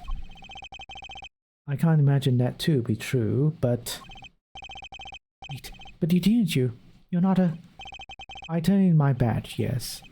I'm not an attorney anymore. That incident 7 years ago. That legendary trial. At the middle of it all was one man, Phoenix Wright. The case reached its sad conclusion, and he left law for good. Have you ever thought about coming back to the courts? I'm not qualified to stand in the court of law, I'm afraid. Didn't you notice in today's trial? There was a single piece of forged evidence. Forged evidence? What are you talking about? I'm talking about evidence that shouldn't have existed. A naughty magician's trick. Bomb bomb bomb! One piece of evidence struck me as odd, it's true. It just seemed, well, too perfect. I'll bet this was the forged evidence. Ta-da! I mean this, don't you? I got this from your daughter, Mr. Wright. Yes. That card couldn't have been found at the crime scene. Why? Because the killer took it with him when he left, leaving the wrong card in its place. Luckily for us. Yes, because it's fake! Yeah, what Christoph said is true. It's not real. My verdict was already handed down 7 years ago. And you really? Yes, I forged this card. One look at the crime scene should have told you it wasn't real. But you can't do something like that and call yourself an attorney. Who's calling themselves an attorney? Apollo? So it's true. The rumor is true. 7 years ago. None of that matters much now, does it?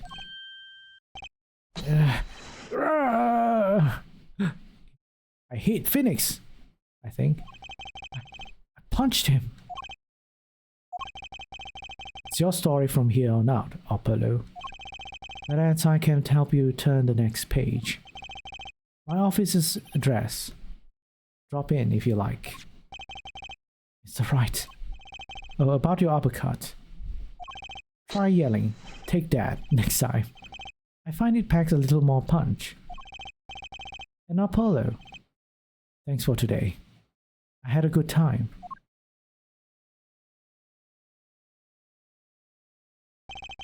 And with that, Mr. Wright walked out the door. And that's how my first trial ended. A lot of mysteries went unsolved. And at the time, I had no idea they were all related. Every mystery that day, connected by a single thread of logic. I'd find that out soon enough. My name is Apollo Justice, attorney at law, and this is how my story begins and ends. Yay! We finished the first case. Oh no, don't show me that. that's a bit worrying. Yeah, baby. All right, this will be it. Thank you so much, everyone, for watching. 3 hours and 30 minutes. Oh, not too bad for a first case. In terms of length, it's pretty long though. It's pretty long. But yeah, we'll be continuing this next time. We'll be like, yeah, it's like walking down memory lane. It really is. I mostly remember what is what, at least the twists and stuff, but still forgot a lot of stuff, like actual facts, specific things, like even that witness. I forgot the Olga Orly witness, that like totally like blank, like, oh, no idea who she is. Maybe it's because she's not that relevant, like she just appeared and then disappeared and doesn't do anything afterwards, or it's not important anymore. Maybe it's because of that. There's a lot of like witnesses that I don't really remember until I see them again, I guess. But yes, this will be it. For those that are watching on the VOD, thank you so much for watching. I hope you enjoyed this. Yeah, we will do this next time. Take care, stay hopeful, but be critical. Oh no, I totally. What is this? No, my item was not. It closed itself. I don't know why. But yeah, bye bye. Oh man.